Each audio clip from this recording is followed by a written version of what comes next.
Good morning, my friends. Sorry about that. I actually just doing too many things at one time. It's Friday.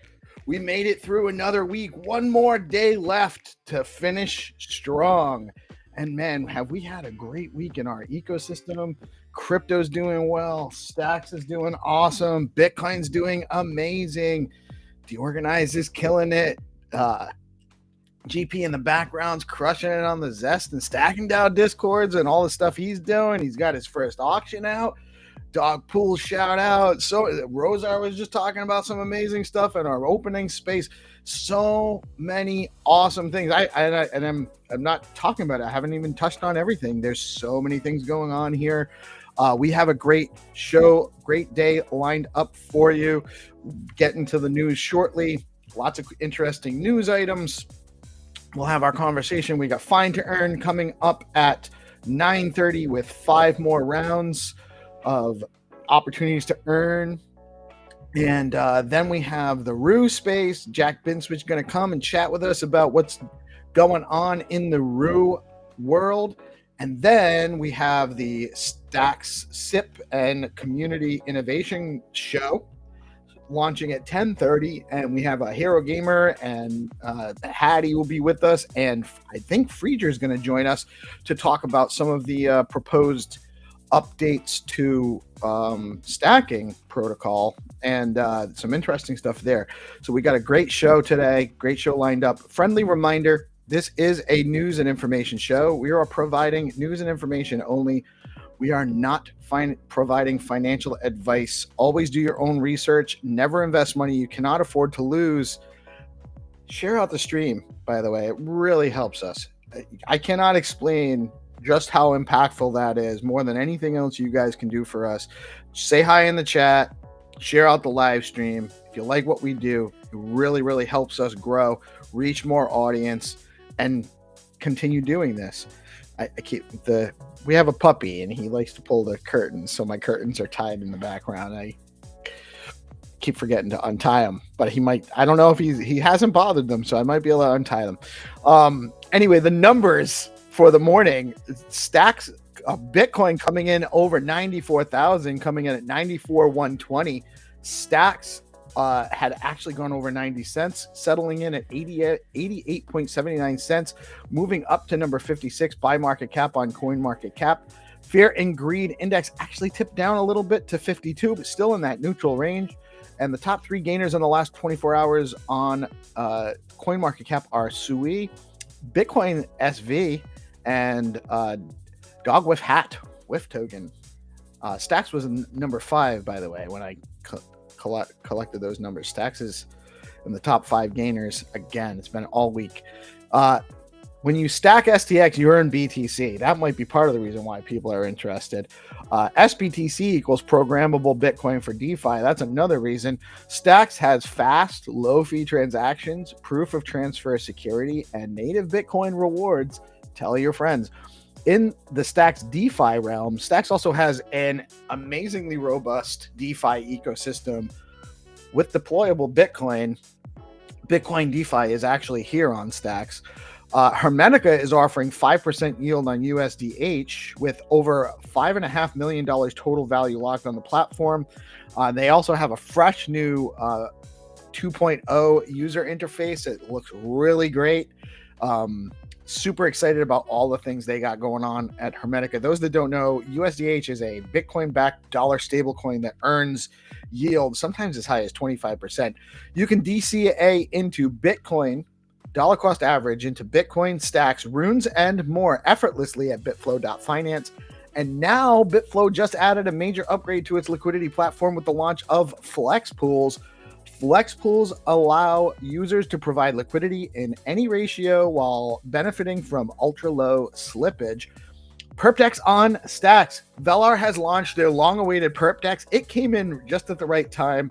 I know some people that set up longs at the probably the very bottom and have been enjoying the price action as of late. Now you can engage in perp trading, stake your Velar, pair your favorite tokens with SBTC, earn yield, and trade tokens on Velar. Alex Labs X-Link Bridge is now protocol. with the aim of facilitating swaps directly between Bitcoin and USDT and AUSD stablecoins. Zest protocol is offering 4.13% yield on SBTC. That's right, you can earn over 4% on Bitcoin over at Zest, with today's highest yield at Zest at 8.01% on STSTX. So you can earn yield on your STSTX. What are STSTX? Well, over at StackingDAO, you can earn 7.99% on your STX with STSTX. It's a liquid staking product from StackingDAO in which you can stack your stacks, but you receive STSTX. So you get 7.99% on your STX. And you can go over to Zest, stack your or lend out your STSTX and earn another 8% yield on your STSTX over at Zest. You could also choose to earn 8.27% yield in native BTC with regular stacking through StackingDAO, or 7.75% yield in rewards in SBTC on StackingDAO as well. The top 3 Stacks token gainers on Stacks Tools, stxtools.io, are Clive, Flat Earth, and UAP. What is happening on Stacks today? Well, I'll tell you, we have the morning show every Monday through Friday, 8:30 a.m. We have Find2Earn at 9:30. We have the ROO segment at ROO Friday at 10 a.m. At 10:30, we have the Weekly Sip show. And after that, there might be, let me actually double check the Stacks calendar. I don't know if there's anything going on midday. Otherwise, we have Purple Pill Friday at 5 p.m. with Dan and Brad, the OG space, Stack Space. Been doing it for years. Great guys, great stuff going on with Purple Pill Friday. So make sure you check them out at 5 p.m. And then at 7 p.m. Eastern, we have the GPSC nightly show on DeOrganized with GP and Friends. So lots of stuff going on, lots of ways to get connected and engage with your ecosystem and your community here on Stacks this weekend. If you have a space, a live stream or an event series you want to share with the community, you can head over to deorganized.media, create a user account. It's a simple Stacks wallet connection. We'll add your event to the community calendar soon. That'll actually be self-service. You'll be able to actually add your own events, and we just got to admin approve them. So more functionality coming, and it's free for everyone. Get more visibility and let our audience know what's happening. Whether it's a one-time event or a recurring series, we've got you covered. In the news, Cantor Equity Partners, shares of Cantor Equity Partners surged by 130% following the announcement of a merger with 21 Capital, a Bitcoin-focused firm backed by Tether and SoftBank. The combined entity aims to hold over 42,000 Bitcoins, positioning it among the largest corporate Bitcoin treasuries. This move reflects growing institutional interest in cryptocurrency investment. Boy, does it. U.S. equities closed higher for a third straight session as strong tech earnings combined with signs of easing trade tensions gave investors renewed optimism. The S&P 500 rose by 2%, the Nasdaq jumped 2.7%, and the Dow added 1.2%. A potential reduction in Chinese tariffs and a positive tone in U.S. trade talks helped drive sentiment, along with bullish reports from big names like Alphabet and ServiceNow. Things seem to be looking up. We got through the winter and the early spring. Alameda Research transferred 1,000 BTC to a newly created wallet, sparking intense speculation across the crypto space. The firm, formerly linked to FTX, has made few large movements in recent months, so this transfer triggered rumors of strategic repositioning or potential liquidation. Analysts are watching on-chain data closely for follow-up activity and potential ripple effects on BTC markets. This one's interesting. Governor Gavin Newsom confirmed California has surpassed Japan in nominal GDP, becoming the world's 4th largest economy. California has a larger economy than Japan. California's $4.1 trillion output beats Japan's $4.02 trillion, driven by growth in tech, entertainment, biotech, and agriculture. The milestone underscores California's global influence and raises questions about its economic policies. amid international shifts in trade and regulation. Interesting, definitely interesting. On-chain sleuths at Look On-Chain identified a Tron whale who accumulated $425,000 in Sundog tokens over a 3-day period. The aggressive buying pattern has brought Sundog into focus, with traders speculating whether this marks a coordinated pump or long-term interest. Market activity around the token has increased significantly, and analysts are monitoring for follow-up wallet actions for further clues. That's good. On April 24th, Bitcoin spot ETFs experienced a net inflow of $442 million. BlackRock's IBIT led the day with an inflow of $327 million. Ethereum spot ETFs saw a total net inflow of $63.5 million on the same day. Grayscale's ETH recorded the highest single-day inflows of $38 million, followed by Bitwise's AETH with $17 million in net inflows. And this is a great sign. We have another day of inflows on Bitcoin, big inflows. And now Ethereum seems to have turned around with a couple of days of net inflows as well, and serious inflows at that too. Bitflow launches flex pools. I did touch on this earlier, but just to give you guys a breakdown, Bitflow has introduced a major upgrade to its liquidity platform with the launch of flex pools, starting with the new STSDX/STX pool, designed specifically for yield-bearing assets like STSDX. Flex pools allow users to provide liquidity in any ratio while benefiting from ultra-low slippage and automated reward optimization.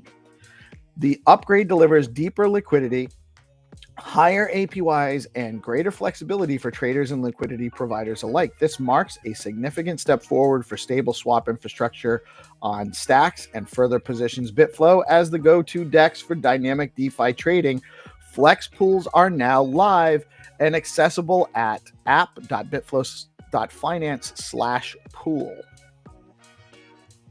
If you guys aren't aware, and if you're watching the show, you should be aware by now, but GPSC had his first auction ever, mint for a collection of 5 one-of-one images. Awesome stuff, really cool looking stuff, and the subject matter is really cool, telling the story of Paul Stamets, world famous mycologist. The auction is now live only on Gamma.io, with bids active through next Monday, the 28th, and there definitely seems to be some interest picking up on that, so don't wait if you are interested in it, but don't outbid me.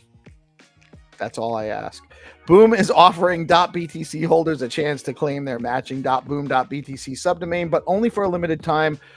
From today through May 11th, users who register for the Boom wallet at boom.money/reserve, that's boom.money/reserve, you can optionally reserve a subdomain like PeaceLoveMusic.btc, boom.btc, or DeOrganized.boom.btc.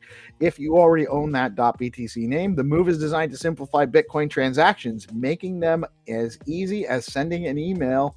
There's no pressure to participate, and your existing .btc name still works on Boom. But if you don't claim it, someone else could. Don't miss out. And you can head on over there, expanding Boom's BNS-powered ecosystem.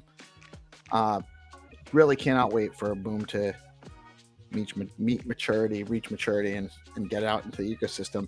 A little bit of old news now, but it's really still interesting. And those that didn't know, BitGo has officially integrated SBTC, a Bitcoin-backed asset developed by Stacks, into its platform, marking a major step toward institutional adoption of Bitcoin-native DeFi.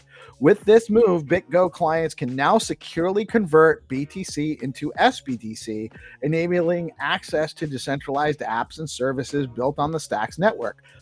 BitGo will also operate as a signer in the SBTC minting and redemption process, enhancing the protocol's trust layer. Additionally, support for SIP10 Stacks fungible token standard opens new doors for token interoperability and future asset issuance. This partnership significantly broadens the on-ramps for institutions into Bitcoin-powered DeFi ecosystem. Zeely X Stacks. Zeely has officially integrated the Stacks network, allowing users to connect their Stacks wallet and complete full on-chain quests. From NFTs to tokens and custom experiences, everything on Stacks can now be verified and rewarded directly through Zeely. This marks a major leap forward in aligning community engagement with on-chain activity. Shout out to Bitflow Finance, Leather Wallet, and Granite for helping bring this integration to life. Really interested in seeing how this develops and the opportunity for bringing people from other ecosystems into Stacks through Zeely. Big Market is now live. A decentralized prediction platform built on Stacks is making waves during the Stacks Ascent program, co-founded by Mike Cohen and Antonio Mick. The platform introduces semi-fungible reputation tokens, Big R, to reward market participants and power a future DAO.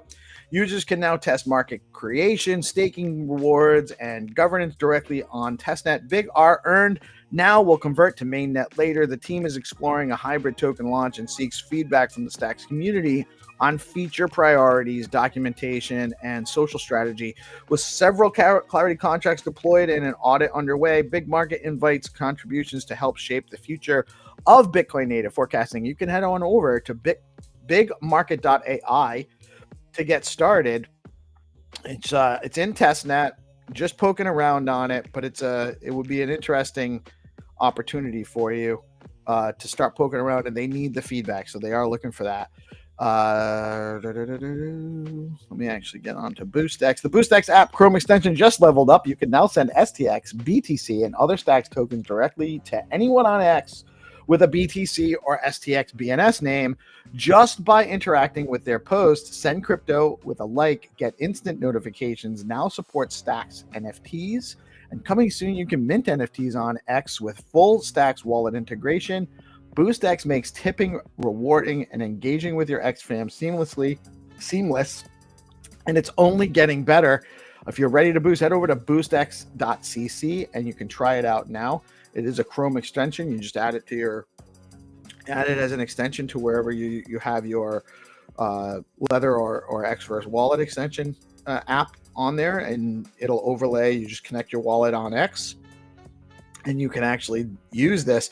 And soon you'll actually be able to airdrop people in spaces. They're calling it space drops, and much more to come. So do not miss out on BoostX.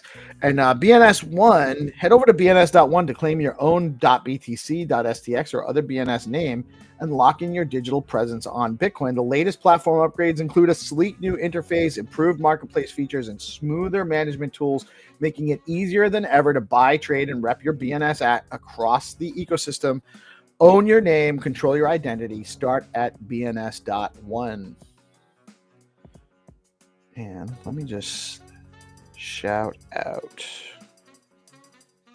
our tremendous marketing partners. We are super fortunate to have some great marketing partners in the ecosystem. One of them being StackingDAO. StackingDAO is the leading liquid staking platform for the Stacks network. StackingDAO is changing the game by letting users earn up to 10% APY on their STX while keeping their assets liquid.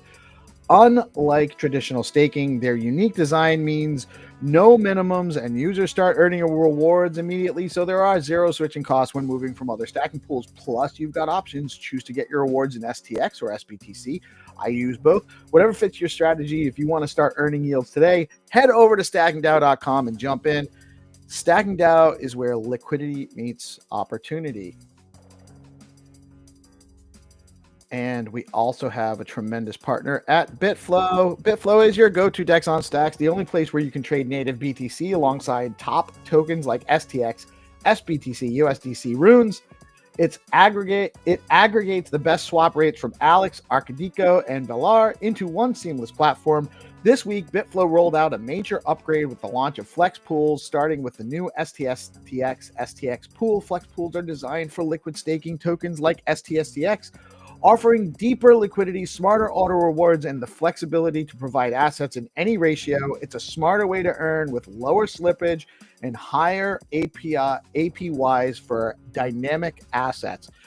If you're yield farming or stacking STX, this is one to check out. Visit app.bitflow.finance/pools to get started.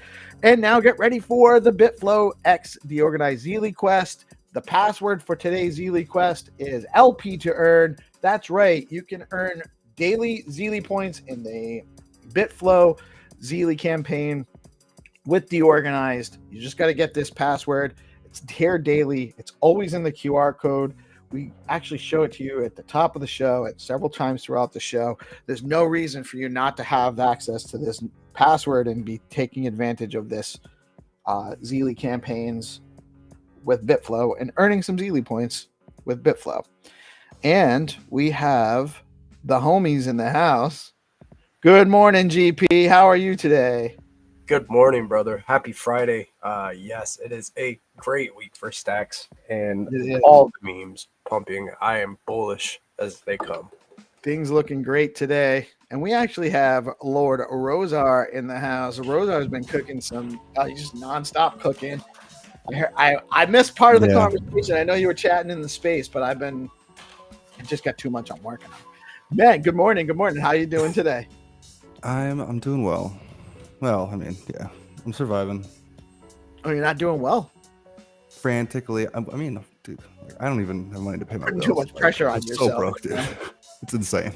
Oh, so broke? Yeah, we're all kind of. I feel that pain myself, man. I'm sitting here like I will not sell the stacks right now. I'm not. I will let them call me. I will take the phone calls and the mail before I sell the stacks. If we're bumping right now. No, definitely don't sell it. They're gonna come and kick me out of this apartment. Well, that takes 3 months. I'm a realtor. Not financial advice, not legal advice, but all right. It takes at least 3 months to get you out of there. That's actually really good intel. Use that to my advantage. You're in New York? I'm in Chicago. You're in Chicago? Yeah, they're going to be super liberal about. Yeah, they're pretty. Yeah, it's pretty good for tenants, I think. Yeah, I mean, for some things. You have to not pay. Look, I'm not saying don't pay your rent, but it's more costly to. So I actually have a client that's just had it here. She's bought a couple of multifamilies. She's actually a really huge success story. She's a Haitian immigrant. She's a nurse practitioner. She's actually about to open up her own practice. She owns like 3 houses that I've helped her buy in the last couple of years. She's a huge American success story. She just works and works and works. And she just had to go through her first eviction proceedings. And they had a proceeding yesterday or the day before, I think. I can't remember now. And the tenant hasn't paid since like January. And she's going to be able to stay there until the middle of June, the 1st of June, as per after the court proceedings. She has to get out by June 2nd, I think. And then, so that's the timeline you're looking at right now. You haven't even have you received a notice of intent to evict or for non-payment of rent? Assuming you haven't, you have time is really the how that boils down. But I think that you probably have some opportunities to get some income coming probably sooner than later, hopefully, with what you're building out here. Yeah, I'd like to think so. But Well, but yeah, I'm not at the point of eviction letters or anything. I'm just at the point where like everything has to bounce once or twice before I pay. So I have to be selective of what I pay for. My credit, I still have pretty decent credit, but it's not as good as it was 3 months ago because there's just some stuff I've been slow to pay that I'm usually right on top of. And I think we all kind of felt that, the last few months. Has not been easy, and it wasn't what we were expecting. It's been a different cycle than the last few cycles. So hard to predict, but we just keep building and eventually good things will come out of that. So tell us a little about what you had. You had some breakthroughs yesterday, or you got some stuff. Yeah, I've just been grinding on implementing the off-chain swaps or off-chain messaging into swaps into like a basic liquidity pool DEX structure. because I don't know, it just felt like a really solid use case, something practical, something that like if I get working and no one gives a shit, because it seems like no one ever gives a shit about this stuff, except for you guys, of course. But no one who can like fund it, you know what I mean? Convenient. But yeah, I figured I'll do this because even if nothing comes of it, I can still use it to like arbitrage and like get a basically an advantage over all the other traders on chain. So that's what I'm gonna do. Well, I'm skeptic and cynic, but it's my plan. So just to shout out there to our audience, we are looking, there's a number of projects here, by the way, not just Rosar, but there are a number of projects out here that are producing some really awesome stuff that are looking for funding. So there's a lot of funding opportunities here. I'm just getting Chrome this.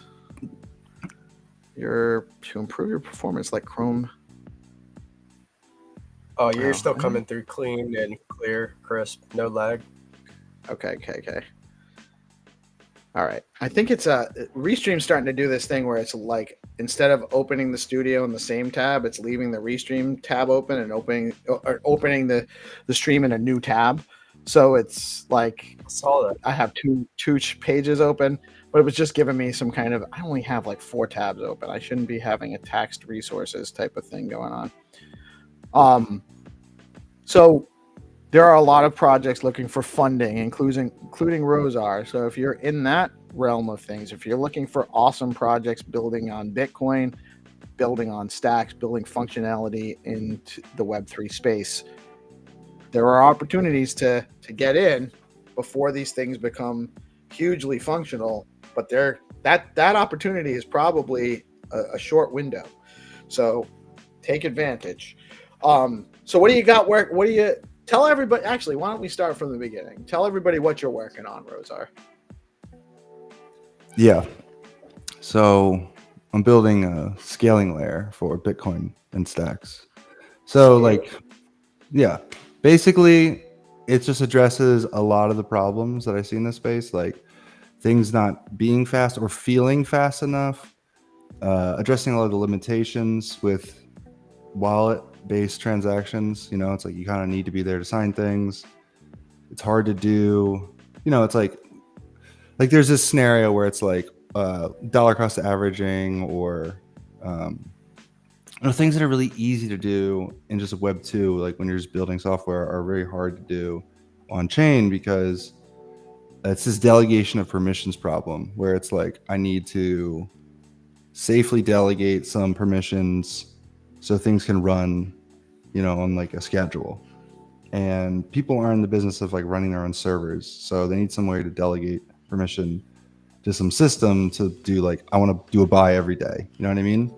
And sure, like you can use Coinbase or another site and do it on their server, but I feel like if we want to push this on-chain ecosystem forward, we need to find better ways to do it. Also, I think we really need this sort of stuff if we're going to take stacks into beyond the bubble of who uses it now. Yeah, you're absolutely right. It needs to be like the scaling solution needs to be there. Yeah, like there's a reason why we can't just use stacks in like mobile apps and like in TikTok and other places. And I mean, it's the same problem every like crypto project has. In that, like, you need a wallet and you need to manage a seed phrase, and if you lose your seed phrase, you lose all your money. It's like, and if you're using, like, say you wanted to like do something like this. Okay, let's talk about like buy bots and things like AI BTC Dev, like all these systems that use a solution, and it's the best we have, which is like you create a new account. You know what I mean? Like you create a fresh wallet basically that's managed for you by them. You know what I mean? Right. So it's not the... Yeah, so basically they're just running your seed phrase for you. You know what I mean? Right. And the solution I'm working on, basically, you don't give them a seed phrase. You just give them like a signature. You use your private key to create signatures to delegate intent. Like, I want you to do this. And what you sign into it basically makes the rules of how they can use it and more or less like spend it on chain or settle it on chain or solve it on chain.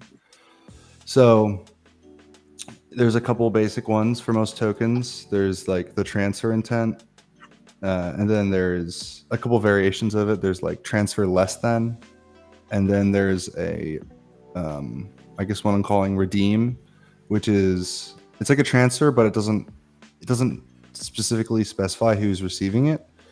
So that's a thing for like paper money or bearer assets, where it's like anyone can redeem it as long as they know the signature and then the UUID, which is meant to be kept secret in that scenario.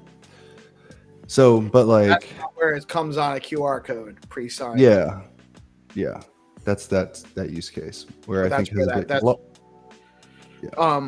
and so the transfer less than would be just how you could set limit parameters where your transactions won't be more than X amount. Yeah, because like transfer is expecting to transfer the exact amount. Transfer less than it's going to be used for multi-hops because it's like the first transfer, you know exactly how many tokens you're sending. But then the second transfer, there's going to be some sort of slippage or a trade executes between now and then when you're actually, it actually executes and then the prices change. So you'll get back like micro less amounts of tokens or some small amount less. And the second hop's going to want to trade that exact amount, and it's going to try and do it, but it's not going to match your like intent signature because it's going to be off by a little bit. So and it's probably going to be less. Do less. Yeah, so down to less. But I can make another one that's like transfer close to, and it's like allows you to do like 10% each direction. Like you could just make intent. You can make any kind of intent you want to like make it as specific or as flexible and loose as you want. And the same applies for like contracts. Like I made some new intents for the liquidity pools. They have, what do they got? Let me see. I got like a little screen here. Well, the swap intents just use the transfer intents, but removing liquidity, it's like it uses a new one because removing liquidity is like burning the LP tokens. That's the only thing you're really doing. So I created a new one for that. We'll just call it remove liquidity, unless it's basically, unless I want to make one specific for burning tokens, but I don't know if I want to, there's too many things to do. I gotta just pick my battles here, but I mean that's the way it scales. You just like define these things you want to do, and then you sign for them, and then send them to someone else who will someone or some system that will process them for you. So that's another thing. When you use this, there's no gas fees for anything. And it's like pretty much instantaneous too. The transactions are almost... I can show you. I have it here. Yeah, let's go. All right. Morning, Jack. Let's do it. GM guys, what's up? Good morning. What's up? Happy Friday. I just got to close my porn tabs and let's get into it. I mean, you don't have to. All right. I got two subnets here. I'm gonna close this thing. It's a little bit of an eyesore. I'll even close that. I'll even zoom in. The GPS is gonna say it. All right. So we're gonna have our first group porn watching event on DeOrganized. That was a quick joke, and we're done now. We're moving on. All right. This is Rosar loses track of sleep. This is the AM episode. Yeah, this is like the yeah. We're not on the night show yet. What are you doing? This is my night show. Yeah, he's done so much coding on the night show he forgot and realized that he's on the morning show. It's like wild, building in the open. Yeah, these are the things I was talking about. Different subnet message types. We're ready to start. All right, so this is some more technical low-level stuff that I don't want to show you. It's going to confuse you. All right, because it confuses me sometimes. Okay, so, but it works. All right, so token subnet. So there's a subnet for every token. Basically, you think of it like a little thing you can create, and then you can put tokens in there, and they get magically upgraded into subnet tokens. All right, so we got some Charisma and we got some Welsh. I've deposited. Let's put some more in. I can use the basic deposit, which will just do it like, let's just put 10 in there. This is just like a normal deposit, you know, like it just works like a normal deposit. All right, but then we can do, we're not going to deal with that one. I haven't been testing those. All right. Do we, user rejected? Why did I reject it? Oh, all right, whatever. I'll deal with that later. I already got stuff in there. We'll revisit that. Okay, so we got 9 Charisma and 7.5 Welsh in here. Let's see. I could send some around, but I feel like that's not too interesting. I've already shown. Well, I'll just show you. Where should I send it? Yeah, it's probably, this is probably a good exercise. All right, I'll just send one to myself. All right, so we'll sign it. So we're doing an exact transfer of 1 Charisma to myself. No, right. So this is actually still a signature in your Stacks wallet. This isn't. Yeah, no, I figured I gotta pick what I'm working on. Like, yeah, okay. Gotcha. Like I can't automatically do it with this, but it's fine. It'll be more accessible to people if I start with just like the wallets. Right. All right, so this is the signature. It defines some fields like the amount, like how many I'm sending, which is the tiniest token amount. Let's do more. Let's see. 1, 2, 3, 1, 2, 3. Okay, so behind the scenes, it creates this thing, which is the message, but it's easier to just view it this way. So we'll just do that. Okay, so 1 token with 6 decimal points. We're sending it to, I think it's a wider. I think this is going to the Welsh token subnet. Oh wait, contract. Yeah, I guess this is for Welsh. Did I select Welsh? Yeah, I have Welsh selected. Yeah, Welsh up there. Yeah. Let's go to Charisma. All right, that's what I said I was doing, so might as well keep doing it. All right, so I'm sending 1 Charisma to myself. Now it's Charisma token subnet, transfer tokens. Opcode is this little buffer for like customization if we need it later. It's just nice because it's hard to turn things into a buffer down the line. I don't know, just sort of just in case we need to like do custom flags or something. Target. So I'm sending to myself, and then this is the random code. Let's sign it. Boom. Okay, so we have a hash and a signature generated, and I could automatically execute it. But when I do execute on chain, well, basically I'm doing is I'm sending it to the server and it's processing it for me. So then we can look at this, and we can take a peek at it, and you can see it's getting executed by some different wallet here. And we'll let that process for a second while we revisit this. Okay, let's go to the pools. All right, so I made a liquidity pool between Charisma and Welsh called Monkey D. Luffy. And let's go. This is all test stuff, so I'm just querying the chain directly, and it times out and gives me a bunch of throttling errors and problems. So sometimes that happens. But you refresh and it goes away. All right, so I got a little pool. There's 1 token in here. Let's put some more in. There's some Charisma and Welsh in there. Wait, how can there be both in there if you only have 1 token? Or is that a liquidity token? So this, I was just transferring like, that's a liquidity pool token. Okay. Yeah. I can make some more liquidity pool tokens though. So this is what you have though. So you have 0.7 Charisma and 1.4 Welsh, and that currently makes up 1 LP token. Yeah, I put in like 1 initially, and it was like 1 to 1, and then I like swapped between them a little bit, and it started to change. All right, so Monkey D. Luffy, release candidate 8. And this is the LP token. All right, let's just add some more. Okay, so this is the first. Let's get 10 more. Yeah, that's the right amount. Okay, so it's going to deposit 7 Charisma and 14 Welsh. All right, so this is the thing I was talking about, like 2 signatures. So you sign for the Charisma you're sending, then you sign for the Welsh you're sending, and then you get these like confirmations, signatures, and UIDs, and we execute. Boom. All right, we got another one. So let's look at this again. All right, so this one should be done now. Yeah, my transfer, it finished. So I tried to transfer tokens to myself. I have a little case, a little like, I made it so you can do it to yourself and it doesn't do anything. But yeah, just for examples. All right, so then we get this add liquidity. Oh, it failed. Why did it fail?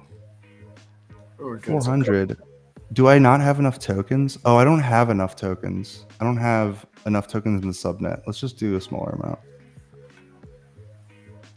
Yeah, I tried to put in, I don't think I have 14 Welsh. Let's look. Yeah, I don't have 14 Welsh, only 7. All right, let's just do less because I'll debug the deposit later. Probably just change something. All right, so let's put in less. All right, let's do 4. Yeah, that's within range. Okay. Let's see, I'm testing the fail cases, Too. Yeah. There you go. Testing live. That's the beauty of building in the open. I don't know, yeah, I guess so. I suppose so. Well, you know what though? There is value in bringing this to the audience. They see what actually goes into these processes. It's not just some guy at ChatGPT saying, make it do this. That's not all it is. There's a lot of work involved. I wish it was that. You're right. I wish it was that easy. Unfortunately, ChatGPT does not know how to really use stacks. Well, no, Rose, are you working on the Stacks MCP server? Where's that? I mean, that's really for like plugging AI into like applications already built and running. It doesn't really help with building stuff per se. Because like building stuff is like a creative kind of like coming from your imagination place. And you can tell AI to do it, but you got to explain your whole vision and like every step of the process, which is more or less what I'm doing. Okay, so it had the liquidity because we now did an appropriate amount. I got some LP tokens sent, and it's split in half. So if you do this with someone else, you'll get half of the LP tokens each. So it's effectively like you have 2 big bags of meme coins. You can like create an alliance with someone and like split them half and half, and then keep it in there for fees. I feel like that plan would work best with like a lock period while you did it, but let's move on. So where does this pool exist? How does this pool end up in, like, how can people swap against this pool? You click this button, swap. This is sort of like my test page, so this isn't going to be like where... Oh, why am I on this weird domain? It's sort of weird. Probably should use this one. All right, well, we'll continue. This may have been the problem with the deposit. I don't know. All right, so let's do like here's not a Welsh swap. We'll do 1 token. Actually, we'll do 0.2. All right. All right, so we're gonna go some Welsh. All right, so now we're swapping. Okay. So 0.2 transfer tokens. So I'm granting access. So when whoever submits this later, they're going to be able to have access to move 0.2 tokens out of my subnet wallet and into the liquidity pool. And then the liquidity pool has permission for its own token, so we can just send them to me. So I'll just do that. All right, and then we'll just swap it. And we have another thing.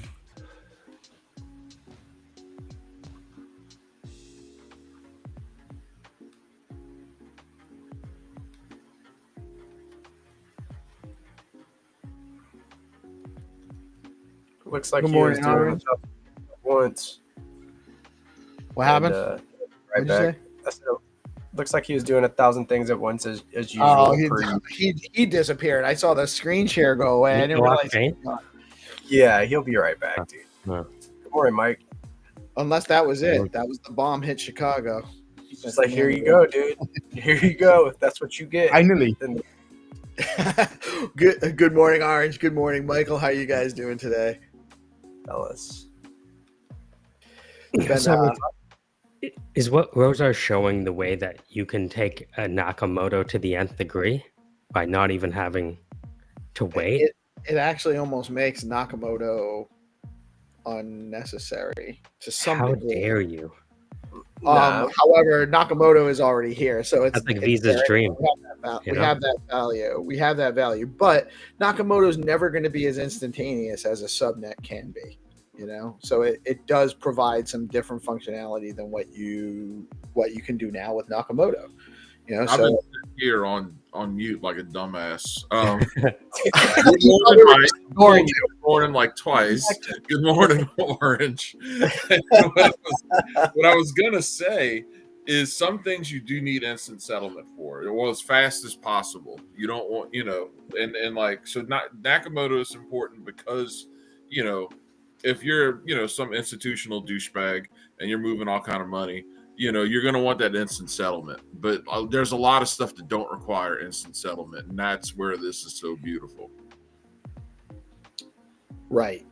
You don't need this functionality for everything, but this functionality allows for a lot more, like the gaming applications,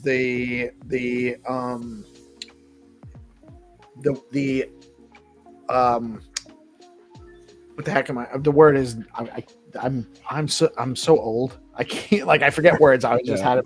Here, let me be devil's advocate for a second. Like, what actually has instant settlement in reality? Like, I don't think anything really has instant settlement. I think tariffs have instant settlement, right? What does?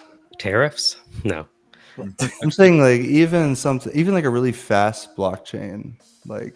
Yeah, you could you instantly settle into their shitcoin, but then there's gonna be time to move it into like something that actually has value, like Bitcoin. You know? Well, and it's also scalability. It's transaction volume at speed and scale is what you're working. Yeah. There's so many different things you can apply that to. Yeah. So where did I leave you? Did I? Here's the confirmation. So the off-chain swap works. We got a swap. I sent out 0.2. I got 0.37. Here's all the details. Hooray. I mean, like the next step is either the pre-confirmation balances, or I can just go all in and start building like really, really powerful stuff with this approach of like creating like many signatures and then sending them all to the server to process over time. Like I could make like 100 of these signatures at once and then send them to the server, and it'll process them like one every minute for as long as I have them. So very cool. Orange asked in the private chat, which he's on the stream, so I don't know why he doesn't just ask out loud Orange, but he asked, could this also be used for privacy applications within the Stacks ecosystem, or how maybe it would be? Yeah. So what would that look like as a privacy application? Like you could have it kind of mask your actual wallet? Yeah, so I don't need to, when I'm submitting these transactions, like I'm sending in all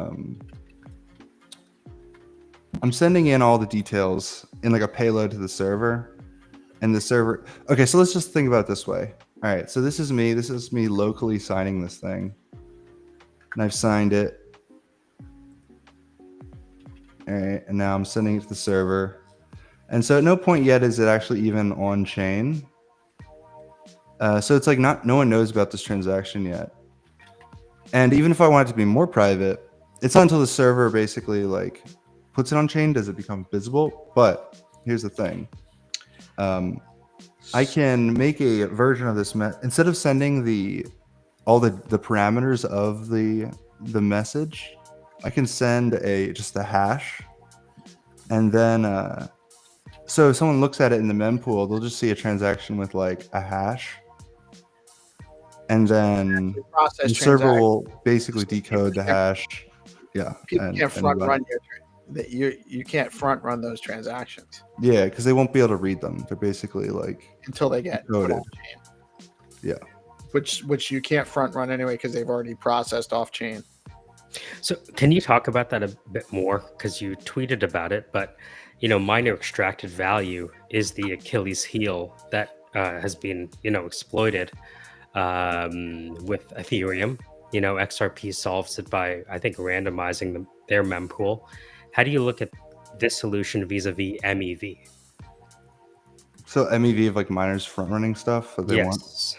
Yes, using the mempool to front run transactions. The sandwich bots. I don't know. Like that's a more complicated problem that I'll need to think about more. No worries. But I think it's probably mostly a privacy thing, like creating transactions they can't, just making it harder for them to front run because they can't determine the intent of the transaction. Or, I don't know, like I don't really have a problem with MEV because like the miners do not know what the fuck I'm doing, basically. Like they have contracts to like arbitrage all the other dexes and take advantage of that stuff, but most of them don't really keep up with my wacky stuff. That being said, so I think part of it is just like kind of just staying ahead. It's like a red team, blue team sort of thing to me. Like you just need to kind of keep your security a little better than their attack. It's a red queen's race, right? Yeah, it's probably how it boils down. Because at the end of the day, if they know what you're doing and they know how to also do it, they're always going to be able to like insert themselves faster than you. But I think it also gets better with more diversified miners. If there weren't just like a handful of miners, there was more, and then like if there was a lot more miners, odds are like not all of them would be all MEVing this everything. Like some of them might MEV specific things, but as they become more, I think it becomes less of a problem. So miner decentralization is part of the solution too. Privacy. I don't know. This is not really my area of expertise, but I'm just kind of theorizing on it. But yeah, this is done. Huge milestone. I might just start spamming out limit orders and DCAs. We'll see. Are you looking for people to come do testnet stuff on here? Poke around, or just still kind of? Yeah, I mean, these sites are all like live and published. You can just go. What is the site now? It's not the Vercel one, right? Yeah, I'm making this one's Charisma Blaze Signer.Vercel.app. Yeah, like I'm basically re-architecting my code base from one big site to a mono repo. So I have lots of like mini sites, and I'm probably gonna put these under like I'll put this one will be like blaze.charisma.rocks later once I like put the DNS up. But for now, this is fine. Gets the job done. Okay, I got it. So it's charisma-blaze-signer.Vercel. I had that one before too. We need to have a blaze-a-thon instead of a build-a-thon. Wait, you're gonna have to blaze-a-thon. They got too many people getting high in crypto. They can do that too. That's all fair game. Everyone's just gonna show up just stoned out of their gourd. That's how we're. Hold on, that's just another day for me. So I don't know. I don't understand the problem. But I loved actually the UX too. It looks like it's just updated a little bit from what I last played with on there. Yeah, this is kind of me putting on a collared shirt, for the suits, So it's a little more professional, a little more Bitcoiny, a little cleaner. I still the light theme is still kind of damages. It's just too much for my eyes, so I'm sticking with the dark theme. Actually, this is either theme. It should switch if you have a white theme preference on your computer. It's a default. But I think I have like a system dark theme. I don't know. I haven't tested it because I don't know what my system theme is, but I don't see a way to. I don't see a way to change it right this second. It's not obvious. Yeah. I'll probably just put a little button here so you can change it. Most people are going to want the dark theme. Devs anyway. Yeah. I mean, I figured I would put a button in at some point. Yeah, the darker the platform, the sweeter the juice, I've heard. Yeah. Something like that.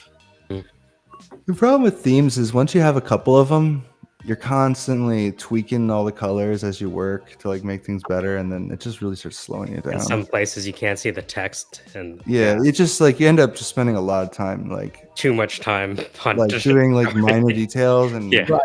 I can get stuck doing that for like hours. It's like tweaking styles and making it look like perfect, and then I'm like, this was not a use of my time. And or you end up hating it. That's the problem too. Sometimes you like spend all that time and then it's not what you wanted anyway. Yeah. So I just try and throw something up that's clean and simple and just run with it. So Rosa, I'm curious.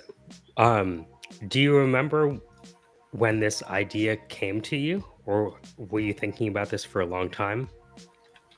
Like this. Yeah. I mean, it's like an evolving thing. Like I've always been trying to figure out like what's like the big problem to solve that is, keeping the space from moving forward. And, also, is it something that no one else is doing, or is it too weird that no one else is doing it and no one will get it? Or is it too similar and I won't be able to compete with the bigger projects that are more funded? But then, so I've always been like, and I've progressively made more and more complex stuff over time, and feel like I've gotten better at it over time.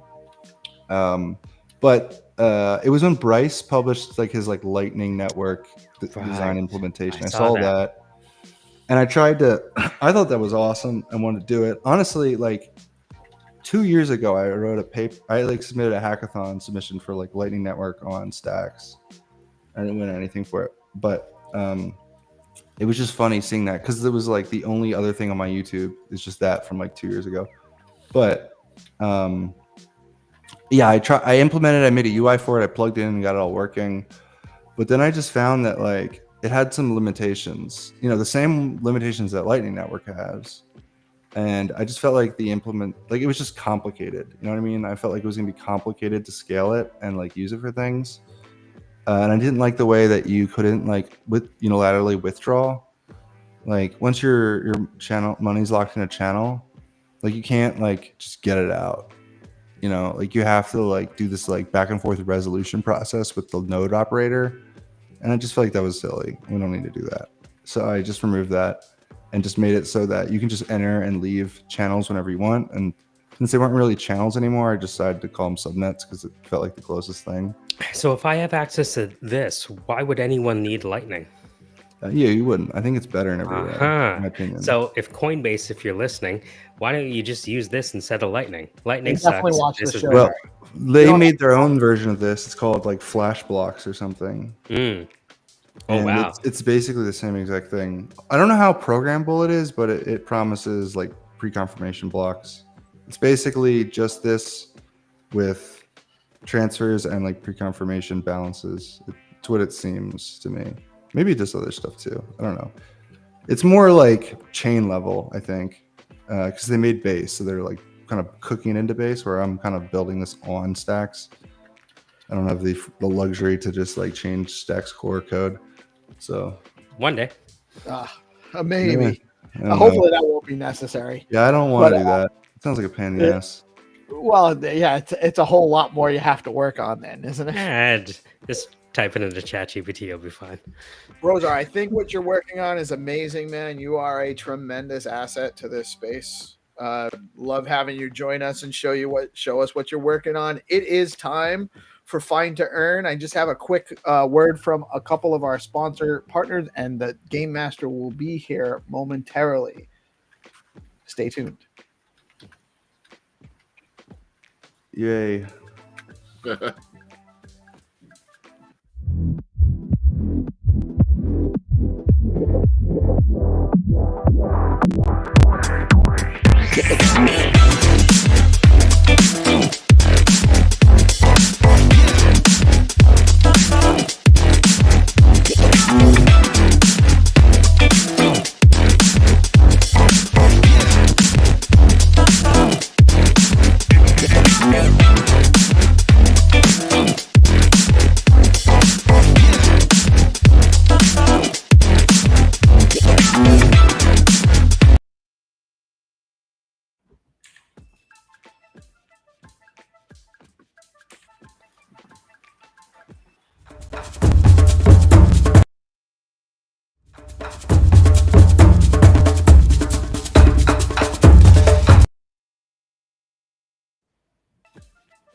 Very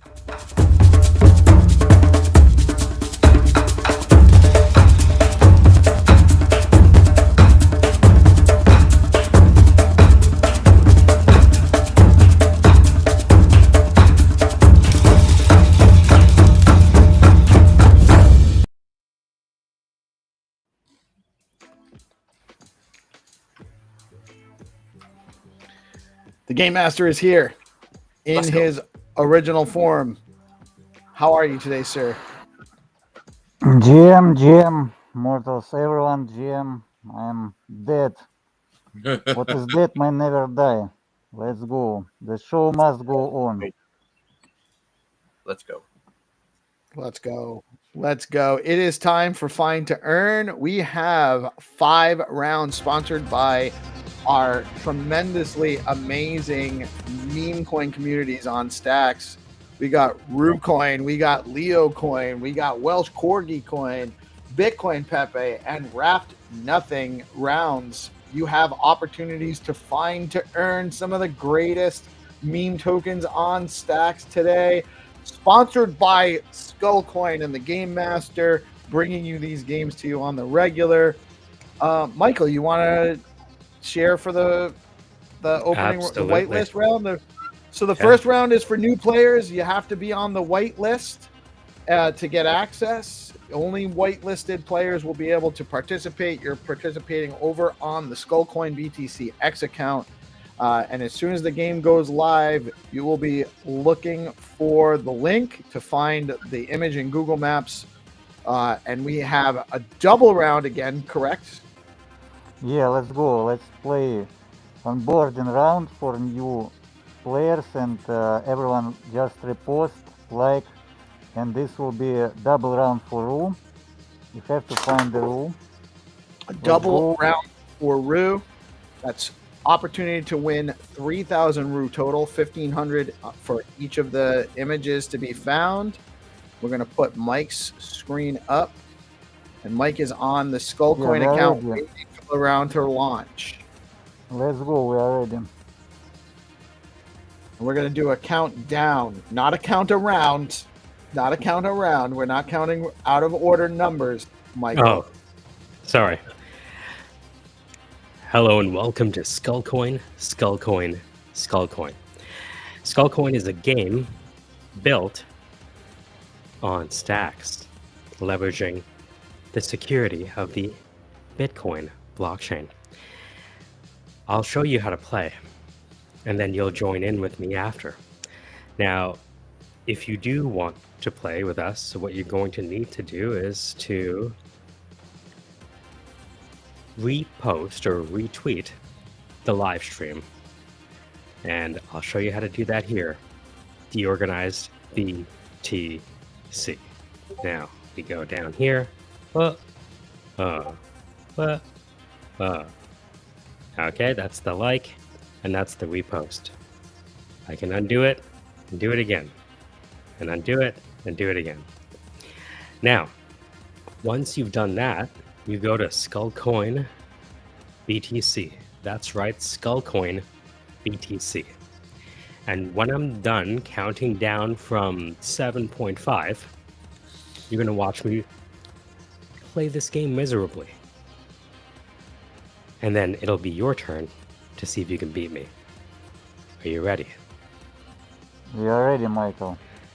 7.5, 5.5, 4.5, 2.5, 0.5, 0.1, 0. 0, it means like the game is on. Let's go. Beautiful. Play the game. It's a So- whitelist, and Michael whitelisted also. There you go. Soon we'll have a brown list coming soon. Now, I heard if you're an H1B list, they just kick you out of the country. You can't play the game anymore. Anyways, so Only if you protest against the wrong people. that's right. Stay out of those trucks. Now, we're going to be looking for these two images. You can see. Are you still sharing? I thought I was. Oh, let's try it again. Oh, it Oh. disappeared. No, you didn't. Okay, hold on. Let me You, share you, again. you shut it off by accident somehow. Oh, my mistake. I think Probably it was a hot- a retweeting happening. Yeah. So let's go try to find this lady. Right? Oh, Look at this lady. Cool, Oh, right? very Interesting. look at her. What we do is we can start here. Alternatively, you can go to maps.google.com, and your assignment, if you choose to accept it, is to see if you can find this location on the map. And whoever finds the coordinates fastest after having retweeted and liked the stream and comments, you'll have a chance to win. What's the prize for this round, everyone? 1,500 ROO times So 2. it's about like 20 USD. So that like big money since we are skyrocketing to the moon up Like it. only. So the rewards are rising. Yes, and make sure you hold these guys. Don't go jeet them right away if you win. You want to hold on to these because they're Yes, okay. you know, if you won last month, it's worth a lot more than it was if you sold it. Mm.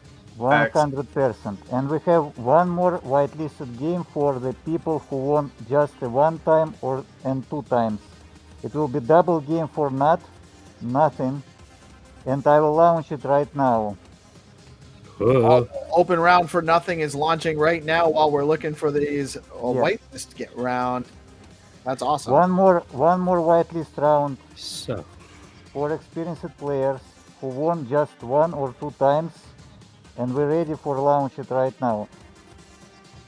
Very cool. Very cool. So we're gonna launch that. So if you guys are ready, some of you experienced players, you'll have a chance to get in without some of the pro players getting in, taking your lunch.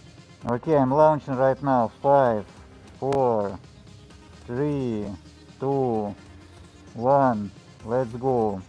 Oh, check this out. I didn't know. Did you know that if you just move it a little bit, it'll show you the preview without landing in? Shut up. I didn't know that. Wait, what did Yeah. it do? Okay, we have a winner for ROO round. Ah. It's Agnov. Agnov is our old school Very community cool. member. Agnov, that yeah. play. What's up, brother? Congrats. Agnov was faster than Chido for 2 seconds. So look at this. You can move around, and it loads the preview without clicking in. How cool is that? And Roo's That is knocking very cool. on 200K worth of liquidity again, fellas. Come on. Go with Come me. on, let's That's go. gonna have 200K in liquidity. Biggest Yeah. liquidity ever. Like, let's Really? go. That's awesome, Jack. Congrats, man. That's awesome. That's amazing. It's all coming Fair back. launch, biggest liquidity. That's one of the best meme coins ever. Not only on stacks, ever. Thanks, brother. Man, that means a lot. Hope y'all ready to have some fun. I am. Let's Yeah, go. okay, we have Ah, a second early in winner the row. for ROO game. It's Lionel.stx. Congrats. Congrats. Wow. Guys, make sure you like and repost the game rounds as well. You do not want to have the game master take your prize. Okay, 0x girl, you was third. Keep going, you will win 1 time. Okay, I'm just looking for nothing game. We have whitelisted nothing game. Fig reposted won the picture. Let me check.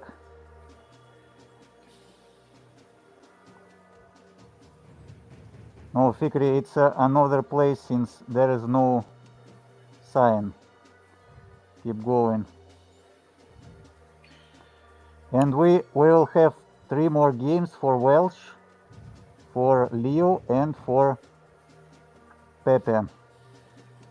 And today we announce the leaderboard all the time. Ooh. We show all 85 winners that played since August.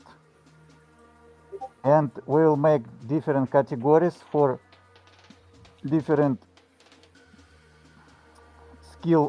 set of skills, and we'll reward some of winners, some of top players in the May. The next month will be big. Very awesome. We do also have a couple of confirmed partners for next month, so we will be continuing Find2Earn for May. I have a few more people to follow up with that has expressed interest. I just haven't had the time. It's actually on me that we don't have them all locked up yet, but just letting the game master know we do have some more sponsors for next month confirmed for sure. ROO and Leo and probably several others. That's great. And we as a Skullcoin will sponsor also the games, and we'll launch on-chain game. We'll make treasure hunts with bigger prizes. A lot of coming. Awesome. Okay, we're preparing for the next game. These rounds will be open for everyone. We let the play the second whitelist for ROO, since I believe. Oh, okay. We have. Let me check. Maybe we have a winner. All right, Orange, your turn. Okay, we have a winner. It's a Humphrey Newbie. Humphrey Newbie.btc won the first prize. He was onboarded by us with BTC name. I believe he comes from Reese Witherspoon, as I remember. I remember everything since I'm dead. Okay, let's go. Very good. Very good. There's definitely a lot of answers for. You said Humphrey Newbie won, or he got the wrong one? He got the right one. All right. Let me check another, because like the other answers is different. This is not so hard games, remember. Okay, let's go. We continue. Right. There will be 3 open rounds more. 3 more rounds, and they're going to launch back to back, or are there going to be like a little bit of space in between? It's up to you. You decide. We can do them back to back if you want. I think that'll actually create a little bit of frenzy. Back to back, it means. Actually, you know what? Orange is going to share his screen, so let's let Orange decide. Oh, do I want to beat everyone again, or do I want to? Of course you do. I just want to know which one you think will actually give you the best advantage to do that. I can. For me, it's the best method to play 1 by 1. Okay, let's play 1 by 1. All rounds are ready. All right, let's go. Whenever you're ready to launch them, sir. Okay, seems like the Crypto Mary won the 1 more round. Okay, let's go. We are ready.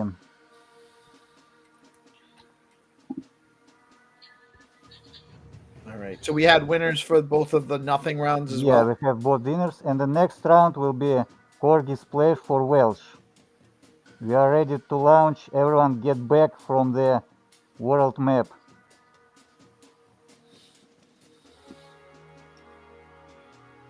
Yeah. This round will be open for everyone, so everyone can play and win the prize. Good morning, Hero. Hero Gamer in the house. Let's go, Hero. Guys, you hear me? Yes, sir. And it's got your OG image and everything now. Good to have you back, sir.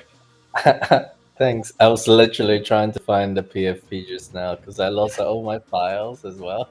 Oh my god. So you're still not fully recovered. Try to find location. Is the game launched?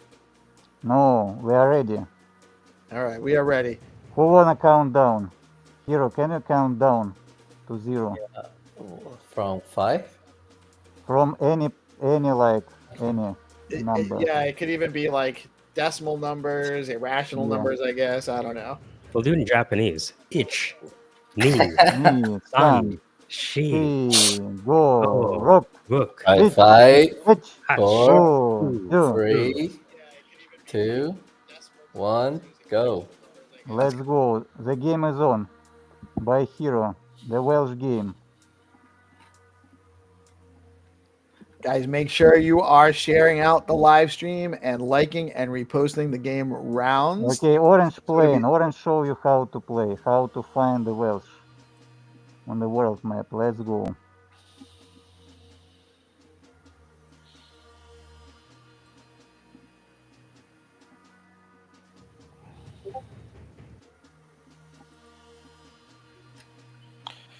Oh, everyone has a pool in their backyard.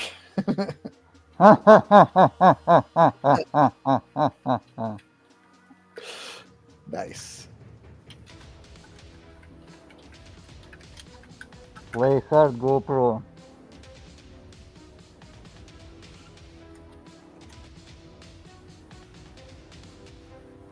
Oh, I don't know where to start. All right, so the pool isn't going to do it.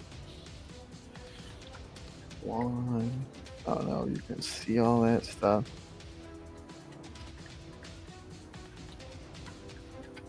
Let's see.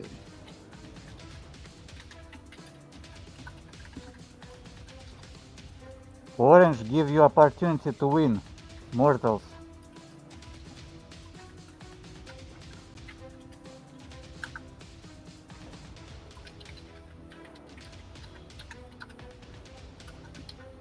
Let's go, repose the stream, share, repose the games. Stacks to the moon.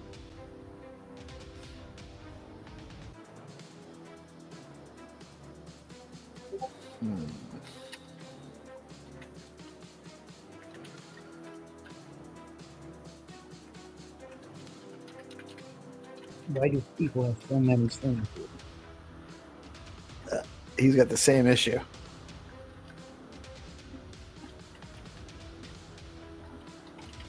No, Circunlingus, this is not this pool. Wrong pool. Circunlingus is on it. He's definitely on it.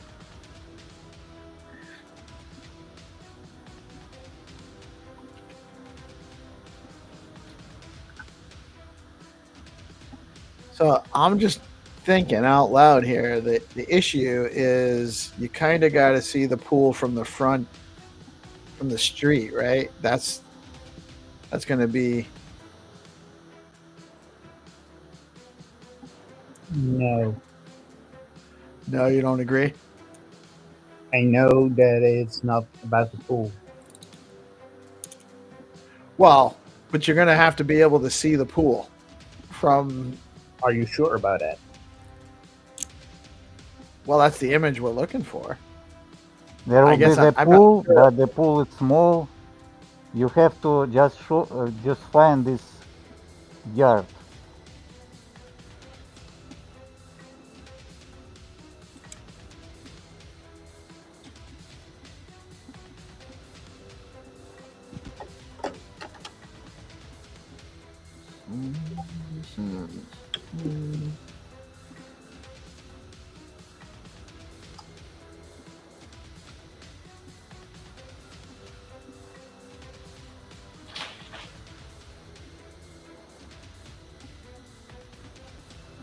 It's one of the nicer locations you've placed a game in, huh? This guy's always shilling Canada. Oh, is this Canada? Yes. Look at how organized it is. I haven't seen a single piece of graffiti yet.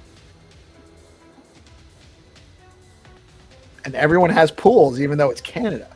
I know. Yeah, right? they don't use chlorine. They use maple syrup. You know that. That's what the yellow line is between on the street. Not just maple syrup. They just pave the roads with it.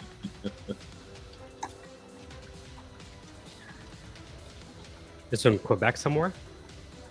Yeah, I think it's. For a minute, I saw something that said Sault Ste. Marie, but I'm not sure if that's Rue Saint a Marie. street name or location.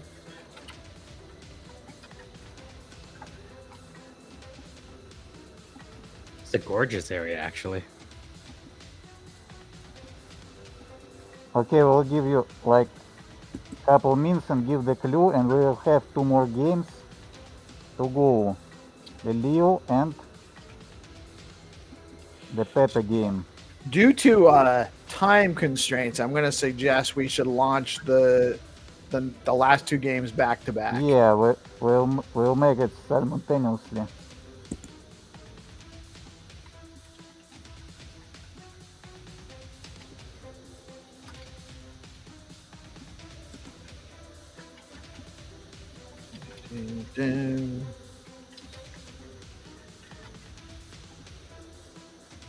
Pools everywhere, but none of them are the right one. Okay, looks like we have a winner. We do. Let's go. It's a Father Abraham. Let's go. Let's go. So we are ready to launch 2 games simultaneously. Everyone get back from the world map to digital world. Let's go. Huge shout out to all of the people making it. We had this might actually be the one that we had the most guesses on before we got a correct one. So shout out to everybody for playing and participating. Let's go. I am on the Skullcoin page and I am ready, sir, whenever you are. Okay.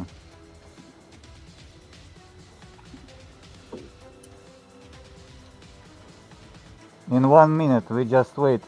Everyone get back. Yep. While we're waiting, I'm just going to do a... Whoops, that's the wrong one. I'm just going to do a quick word about StackingDAO, the leading liquid staking platform for the Stacks network. StackingDAO is changing the game by letting users earn up to 10% APY on their STX while keeping their assets liquid.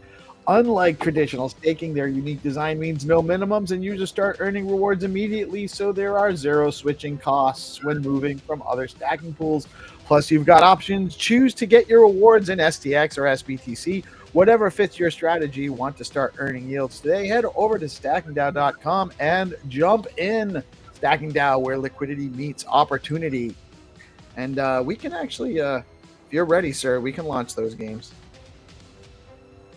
Or if you have another minute, I can read out about Bitflow.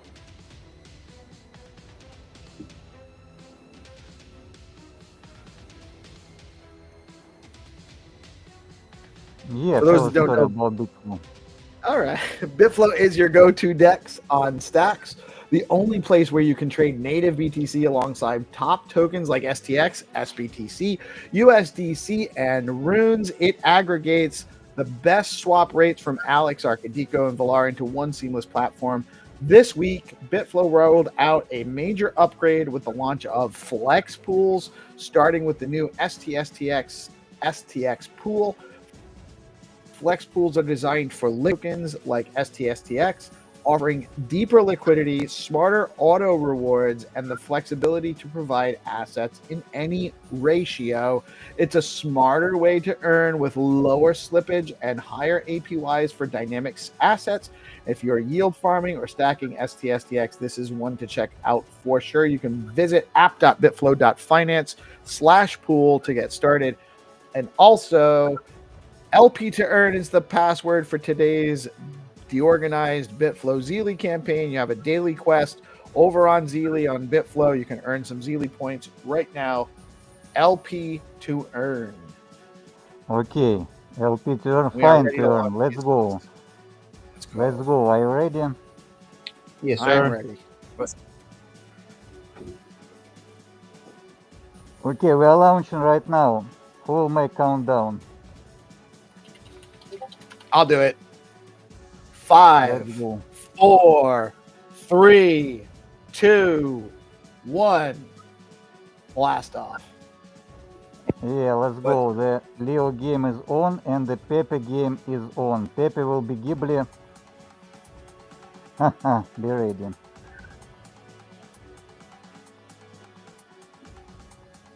Two games is on. Let's go. Like, share, choose a game to play. Ah, that Ghibli one is interesting. I like the take on the orange frog. It's a little bit different. Yeah, let's go. I like this cat on a leash.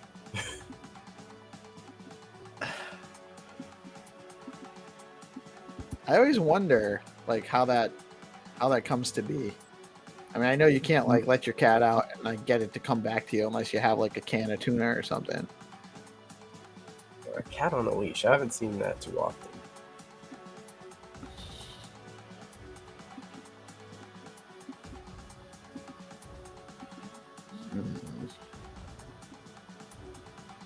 Curve.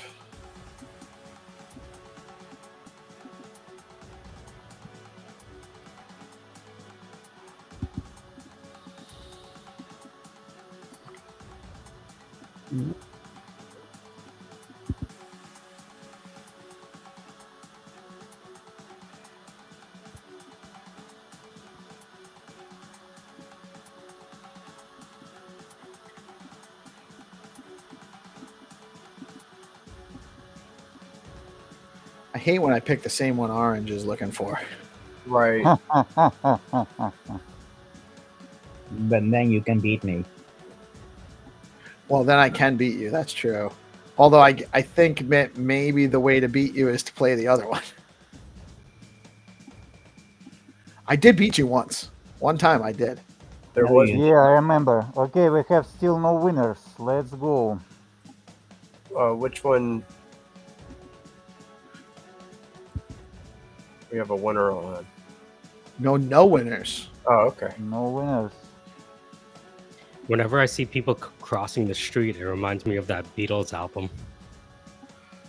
Abbey Road. Yeah. Yeah. No, the other one. Yeah, it all sounds the same, you know. A little bit. I'm gonna get hate for this, but the Beatles were overrated. I didn't want to say it. I'm absolutely a 100% Beatles fan. I love the Beatles. I actually learned to play guitar with the Beatles, like complete Really? scores. Yeah, well, not learned to play guitar, but I learned a lot more about like I like the Beatles. theory and structure and understanding the different relations between chords and stuff by learning their songs because they're relatively easy progressions. Here comes the sun. Did a lot with like borrowed chords. There's a lot of stuff. Overrated. I mean, you can't be considered the greatest band of all time and not be overrated, can you? Yeah, good point. I mean, that's just British propaganda, right? It's just late stage Britain. Tavistock. I mean, they're not as Don't get me overrated started. as U2, so they at least got that going for them. U2 is the most overrated band of all time. That's actually a very great analogy, Jack. I would We agree. have some answers. Let me check fast. Okay, it's Dracula. No, this is not the place. And 1MS. 1MS. Did you find it? Yes. 1MS is the winner for Leo. Oh, congratulations. Let's go.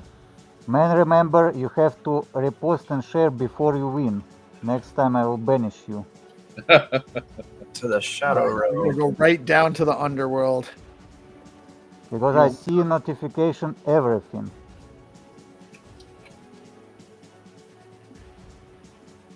The Game Master knows all. Do not play.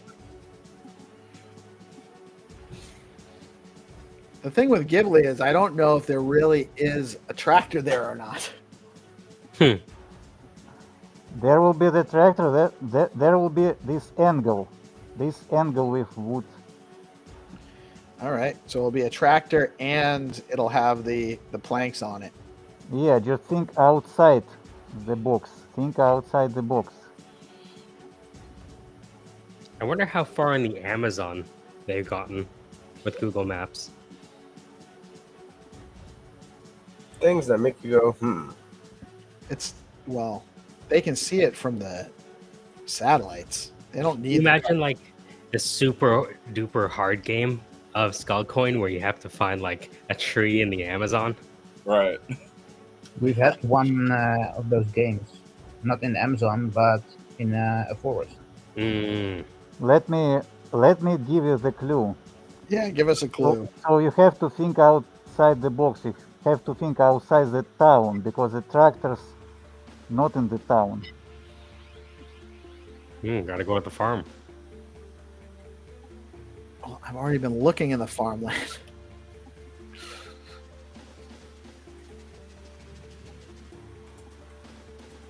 On the road again.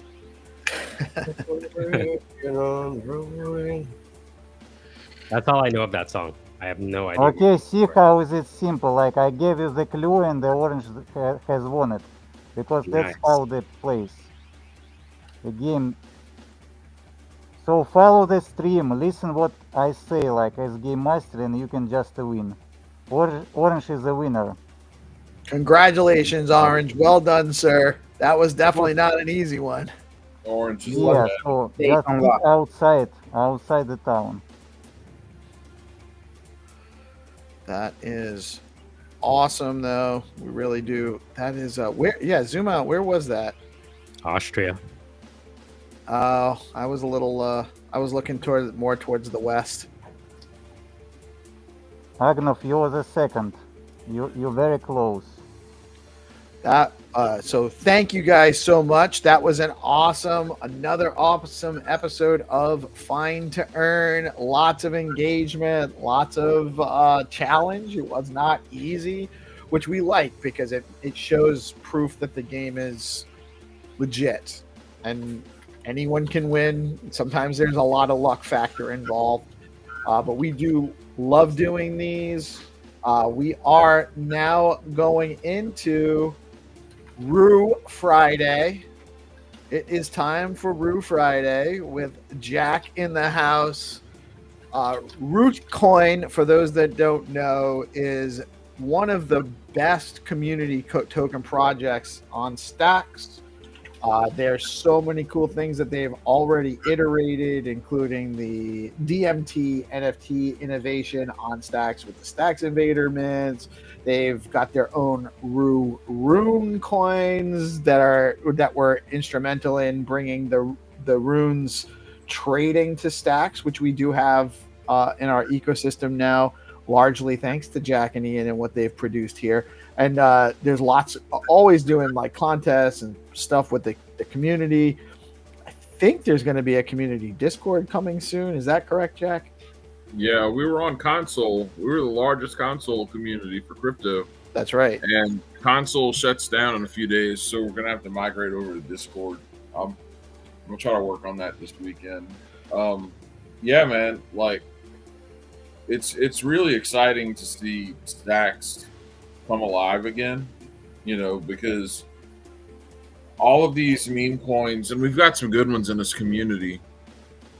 Almost all of them are paired with STX, and so you don't have to do a whole lot of thinking to realize what that means for these tokens. And then when you couple the fact that these tokens represent the actual Stacks community itself, the people that have been here for a long time in some cases, and really believe in this ecosystem and really have built this great network of people. It's hard not to be bullish on these community tokens. And we have some exciting times ahead of us, because DeFi on Bitcoin is going to be a big deal. People are finally starting to realize that and acting accordingly.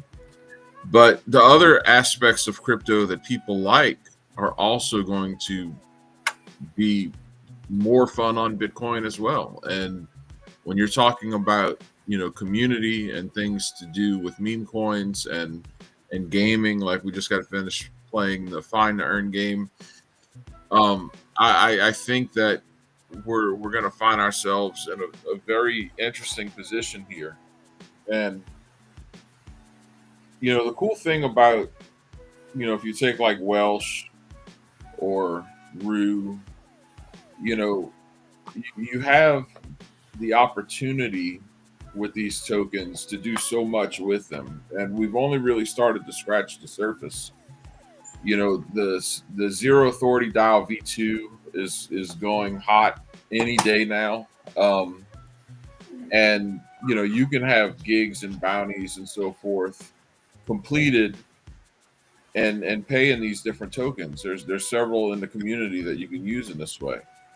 And so that allows people, just that right there allows people to participate, increase their bags, you know, in that token, in that community, and build more value for the community overall.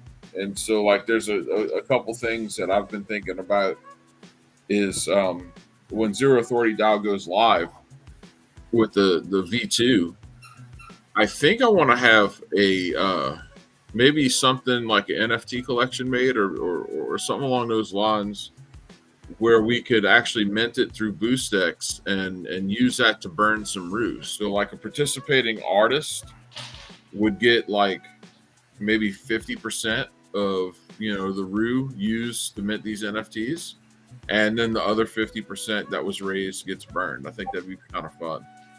And also, very cool.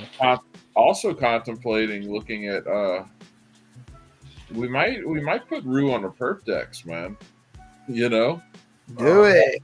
It's one of the it's one of the tokens that has enough liquidity to make it feasible. And I don't know if it. I want to talk to the community and see what they think if we want to put it on a perp dex as STX. If we want to put that with a SBTC pair on the perp dex, you know, how we'd want to play it. But I think that might be a lot of fun. What do y'all think? Yes. Big yes for me. I would be I'd be DJing. more likely to go play with the perp dex. What is a perp dex for the audience at home and me who doesn't want to seem stupid by asking? It's where you go to look for perpetrators.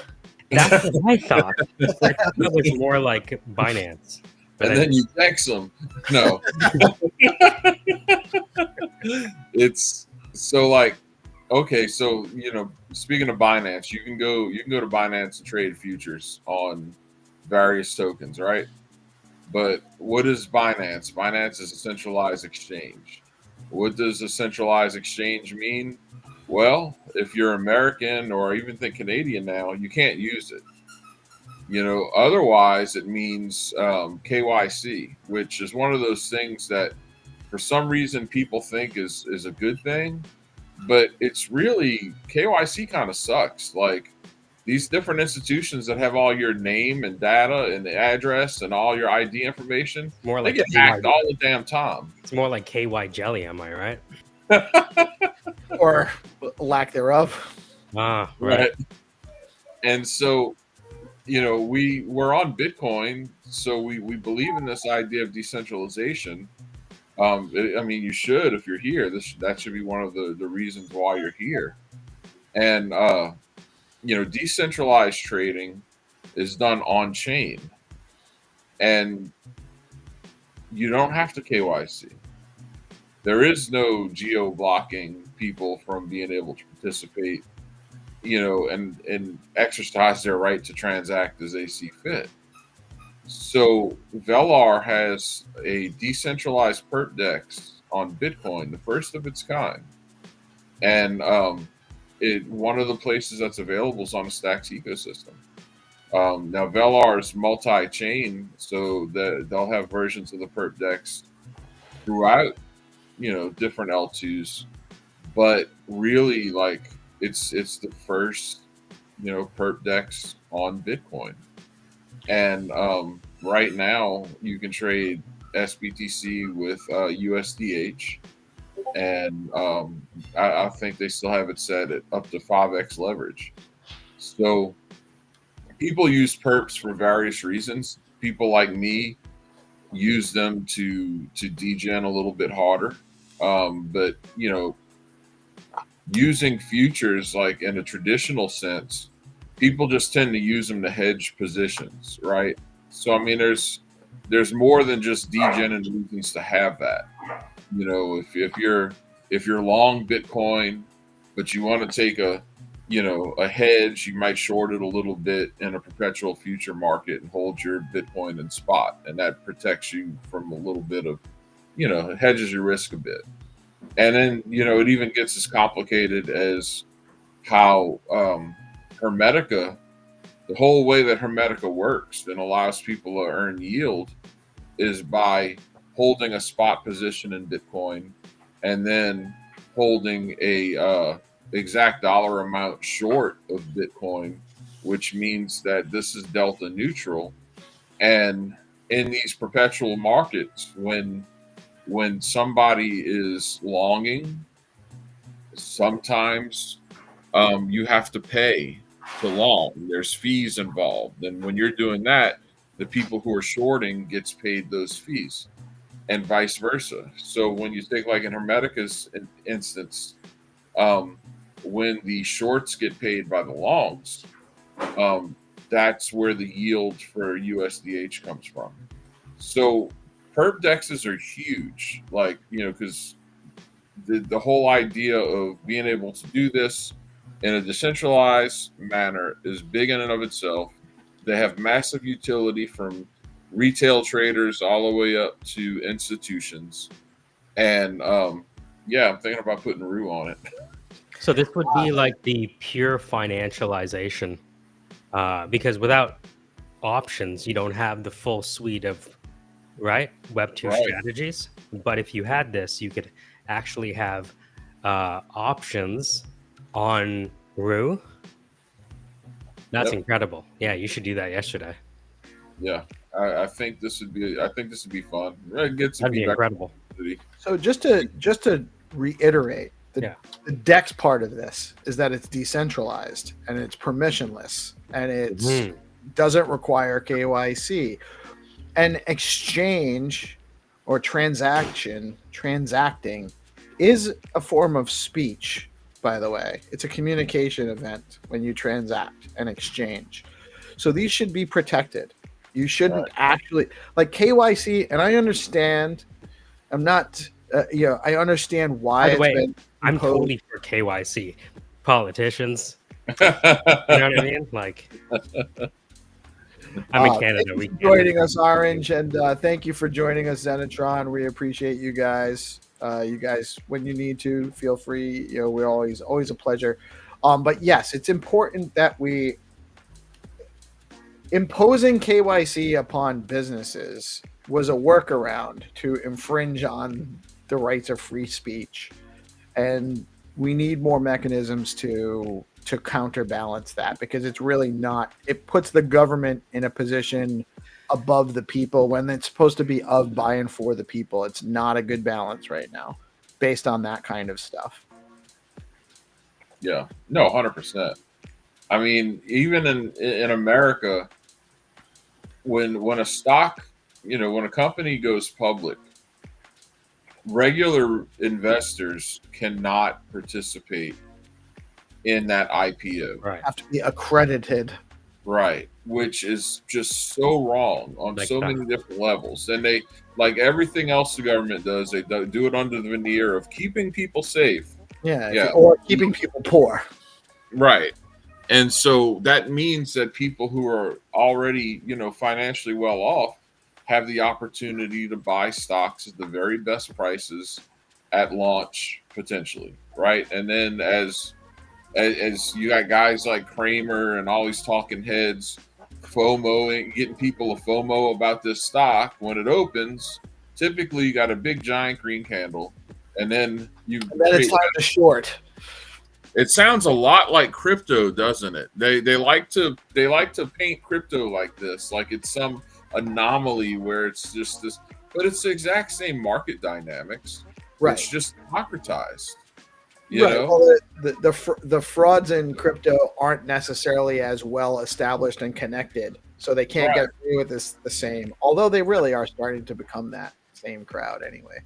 Right, and then so when I remember when Beyond Meat was launched, and people got FOMO'd into those bags, and there's bag holders today. Now, me personally, wait for it to come back. if I was participating in the stock market at the time, I would have been shorting Beyond Meat because I wasn't bullish on that at all. Right? I remember that. I remember it was like during COVID, and when all those like stocks were super hot, and people were just trading, including myself. I was like trading all these meme stocks. Right. But yeah, like it sounded like an amazing idea at the time for many people. I was like half. Well, it also was at the same time that the government was just sending people money to stay home. Right. Yeah. Yeah. Everyone became a trader. Even Dave Portnoy, he's just I'm an amazing trader. No, you were really good when number goes up. That's how that works. Like, yeah. He also fumbled Bitcoin at like $14,000. Like, no, man. Like, everyone thinks they're a genius when the number's going up. Like, that doesn't. So you're saying in the long run, a rising tide sinks all boats? I don't know, man. I think that in his case, only if you got a hole in your boat, or a hole in your boat. That's right. No, but at the very least, like, this is why what we do here is so important.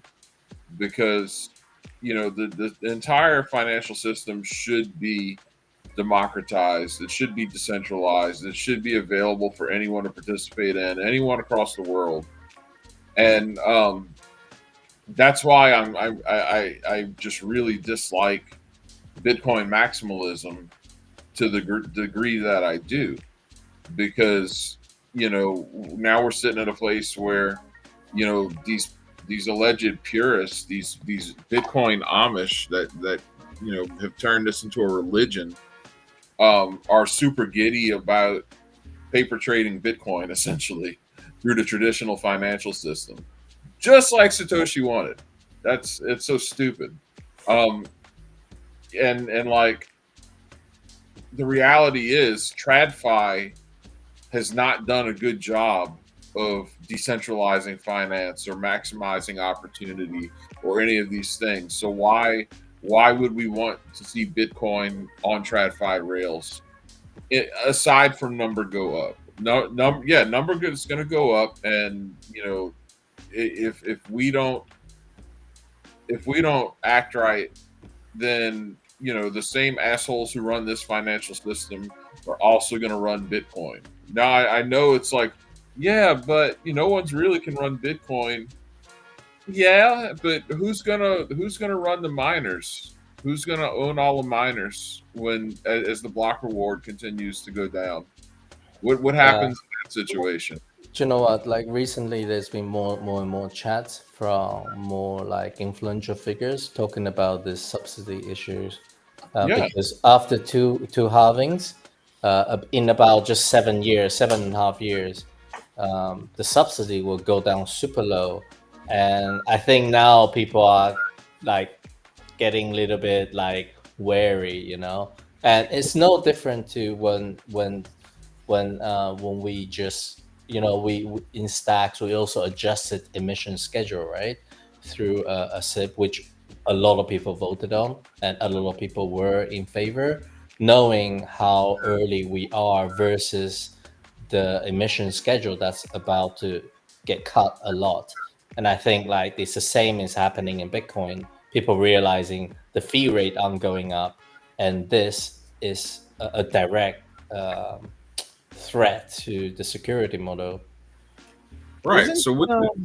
Is it not possible that the transaction fees will make up the difference? Not at this rate. You I know, mean, no, the blocks were almost empty some weeks ago, right? Yeah. Not empty, but, you know, there was not so many transactions. So that's the other part. Maxis hate ordinals, yet, you know, when ordinals were popping off, you actually had like profitable fees for miners, like really. Yeah, I didn't know that. Wow. Can you say more about that? Well, you have to use the blockchain, right? You have to make transactions in order for miners to get paid. You know, the only other way is through mining Bitcoin and winning blocks, right? That's it. That's your two ways. So the problem is, and you know, I think that this was a little before my time. This is right when I was entering crypto. You know, they kind of had like the block wars, and back then I didn't really, I was too new to understand any of this. But essentially, Bitcoin blocks are quite small. They don't have to be, but they are.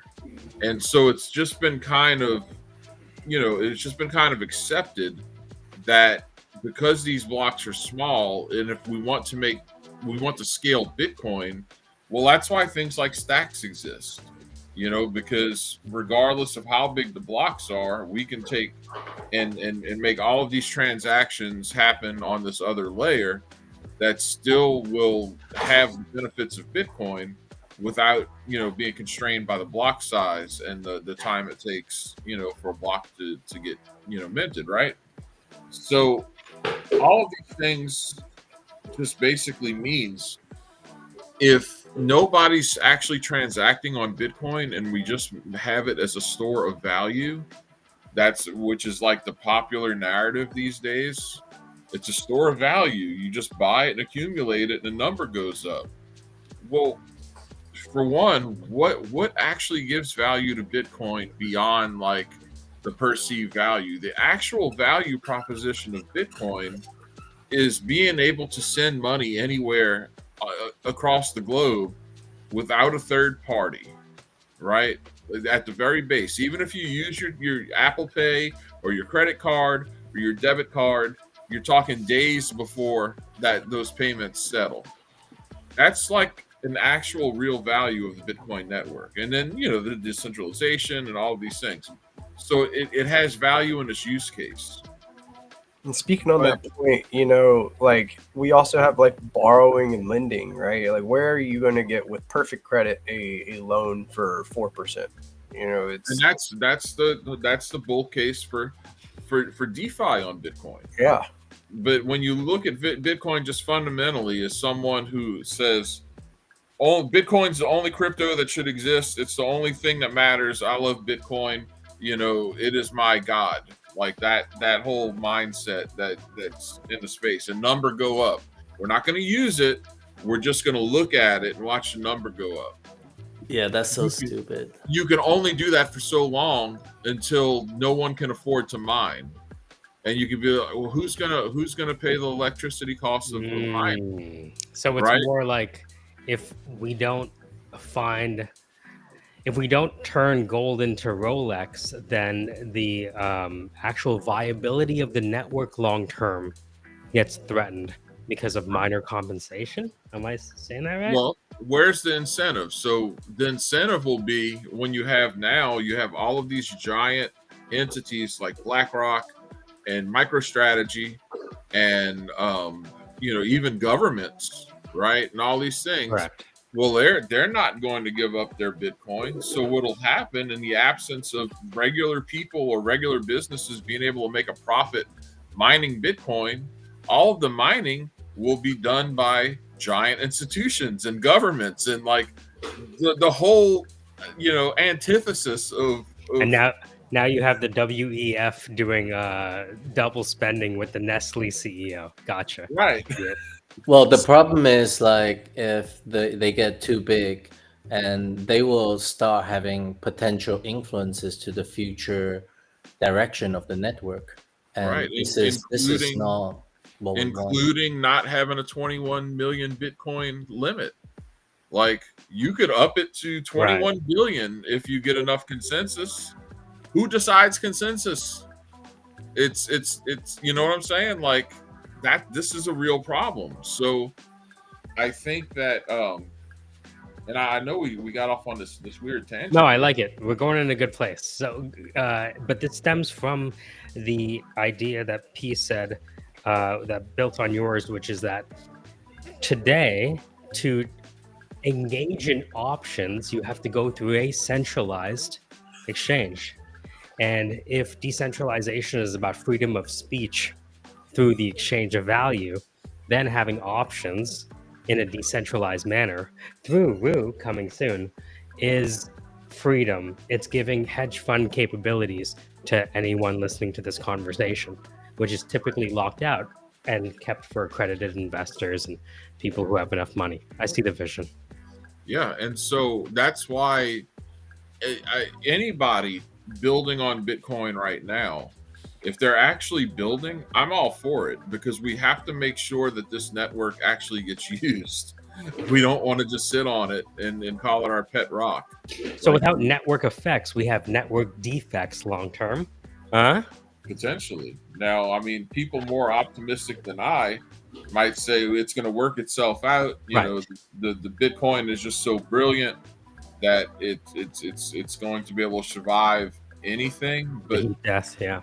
I try to be a little realistic in my thinking, and when I see something that's flashing a caution light, and so when you see an empty blocks after all this time, you know, I that's a caution light to me. So no, like we need to build on Bitcoin. We need to use Bitcoin. That's where its actual value proposition lays, you know, period. And so that's why I'm very bullish on Bitcoin L2s in general. We, you know, because short of you know, Bitcoin Core making a complete 180 and being like, hey, we're going to make blocks real big now so we can handle more transactions. Yeah, and there's some dude off screen with the gun. Right. You know, I'm going to predict that in a few years' time, they will start getting more panicky, all the maxis, and they're going to start looking for people to use Bitcoin network. Ooh. And they're going to be looking for software upgrade as well. Yeah, so I think they'll be more open to all these opcode ideas, and also open to more L2s. So you're saying Jack has to launch this for the good of the world, right? Yeah, we all play a part, right? And Jack is playing his part. I like it. Yeah. So we have subtly and silently transitioned into the Stacks SIP improvement and community innovation portion of the show. You guys are all welcome and actually appreciated and encouraged to participate. We really, I think it's kind of like the conversation we segued into that naturally as well. Great stuff. I believe Frieger will be joining us today. One of the topics is going to be SIP 211 that has been proposed to improve and simplify the stacking experience on Stacks. Specifically, right now, if a user changes their stacking settings or wants to switch pools, they're forced to sit out an entire cycle. SIP 20 or 211 removes that penalty by eliminating the cooldown cycle. It also merges solo and delegated stacking into a single flow, making the system easier to use and implement. Rewards would be routed directly to a signer's designated Bitcoin address. So it gives signers more control and simplifying payout logic. And it is designed to make stacking more flexible, reduce complexity for builders, and encourage greater decentralization by making it easier for users to move between signers. I don't know if you guys may actually all just be hearing about this for the first time, because we haven't talked a lot about it yet. I've chatted a little bit in the Discord with Frieger about it to make sure I have a handle on it. Also, Hattie's having some trouble joining. I hope, hopefully he'll keep trying. Shout out to Hattie. He's been an instrumental part of this development on the SIP process and the show and bringing this to the live stream and everything as well. So hopefully we can get him back in here for the discussion. But do you guys have? Can you guys like just? All of us know what Stacks is, but sometimes when we go into the weeds of like stacking and generating yield, sure, maybe start by explaining stacking. Yeah, just for people that are new. So Stacks connects to Bitcoin by the proof of transfer protocol, represented as POX, which has a system of miners, Stacks miners, and Stacks signers and validators. So the miners are actually putting up Bitcoin to bid for Stacks blocks. and they get a reward in stacks if they win the block. Stack signers validate the transactions, and they get rewards by putting up stacks. They get the right to validate transactions, and they get rewards paid in Bitcoin. So it's a mechanism that uses both Bitcoin and stacks to generate yield for participation in the network. And then, so holders of stacks can participate by stacking their stacks with stacking pools or stacking with signers that allow, pooling and whatnot. And so you can earn Bitcoin rewards as a stacker holding stacks and get yield in every cycle is about 2 weeks, and you get yield every cycle. And the APY varies based on supply and demand for the stacking and all of that. So one of the mechanisms is, so you lock your stacks in for the cycle. It stays locked. How long is the cycle? Yield. Say that. Right now, how long is the cycle? I think it's 14 days on average. Okay. And so if I wanted to leverage the stacks blockchain to generate yield, right now I have to make a decision at the beginning of that 14-day cycle. It sounds like this proposal allows us to move away from that restriction. So right now, if you lock your stacks in and it stays locked cycle to cycle. So you don't have to restack it every cycle. But if you want to change stacking pools, when you unlock it, it stays locked until the end of that current cycle, and then you have a cooldown period where you can't stack it again. So you lose out on a stacking cycle on the yield, and you also are not participating in securing the chain. You're not participating in stacking. So what Freeger has proposed is basically it removes the cooldown cycle so that you can restack right away. It's combining solo and delegated stacking into a single streamlined process.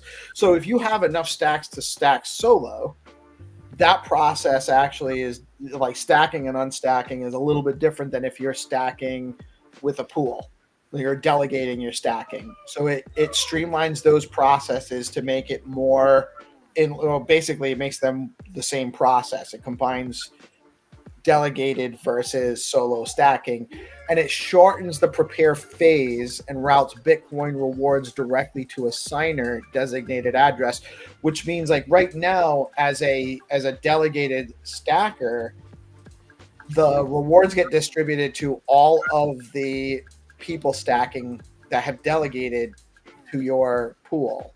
So now the rewards would get put into I believe, if I understand correctly, the rewards will get put into sent to the address that the validator has designated, and then they will be responsible for distributing rewards to the people that have delegated to them.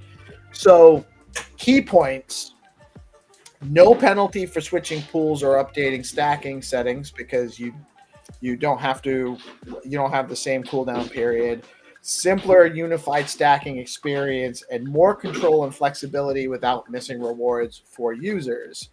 For builders on stacks, it gives you one stacking flow instead of two, so it reduces the complexity of integration. Simplified reward logic for apps also makes things apps and wallets is making things easier, and then so it's easier to maintain and extend stacking functionality to what you're building. And then for signers or the pool operators, it rewards flow directly to a signer controlled Bitcoin address, so less complexity in managing stackers and increased pressure to perform well as users can exit freely without delay. So it actually keeps signers a little bit more responsible for making sure they're doing a good job and meeting what their users want, because it's easier to switch. Is that all? I don't see any downside. Right? I mean, look, if Freezer says to do it, we should do it. As far as I'm concerned. I mean, the idea or the proposal, It's on Stacks forum. People are commenting on it right now. Oh, can you pull it up, Jamie? Sorry. Pull Yeah, up the. Mhm. You want to pull up the Discord, the pull report? Or just like the I forum. imagine it's on GitHub somewhere. Right. It's in forum. So It's in the let me pull it up. Mhm. I think I have it right. Well, here, go ahead and pull it up. I think I got it right here, actually. You got it? Yep.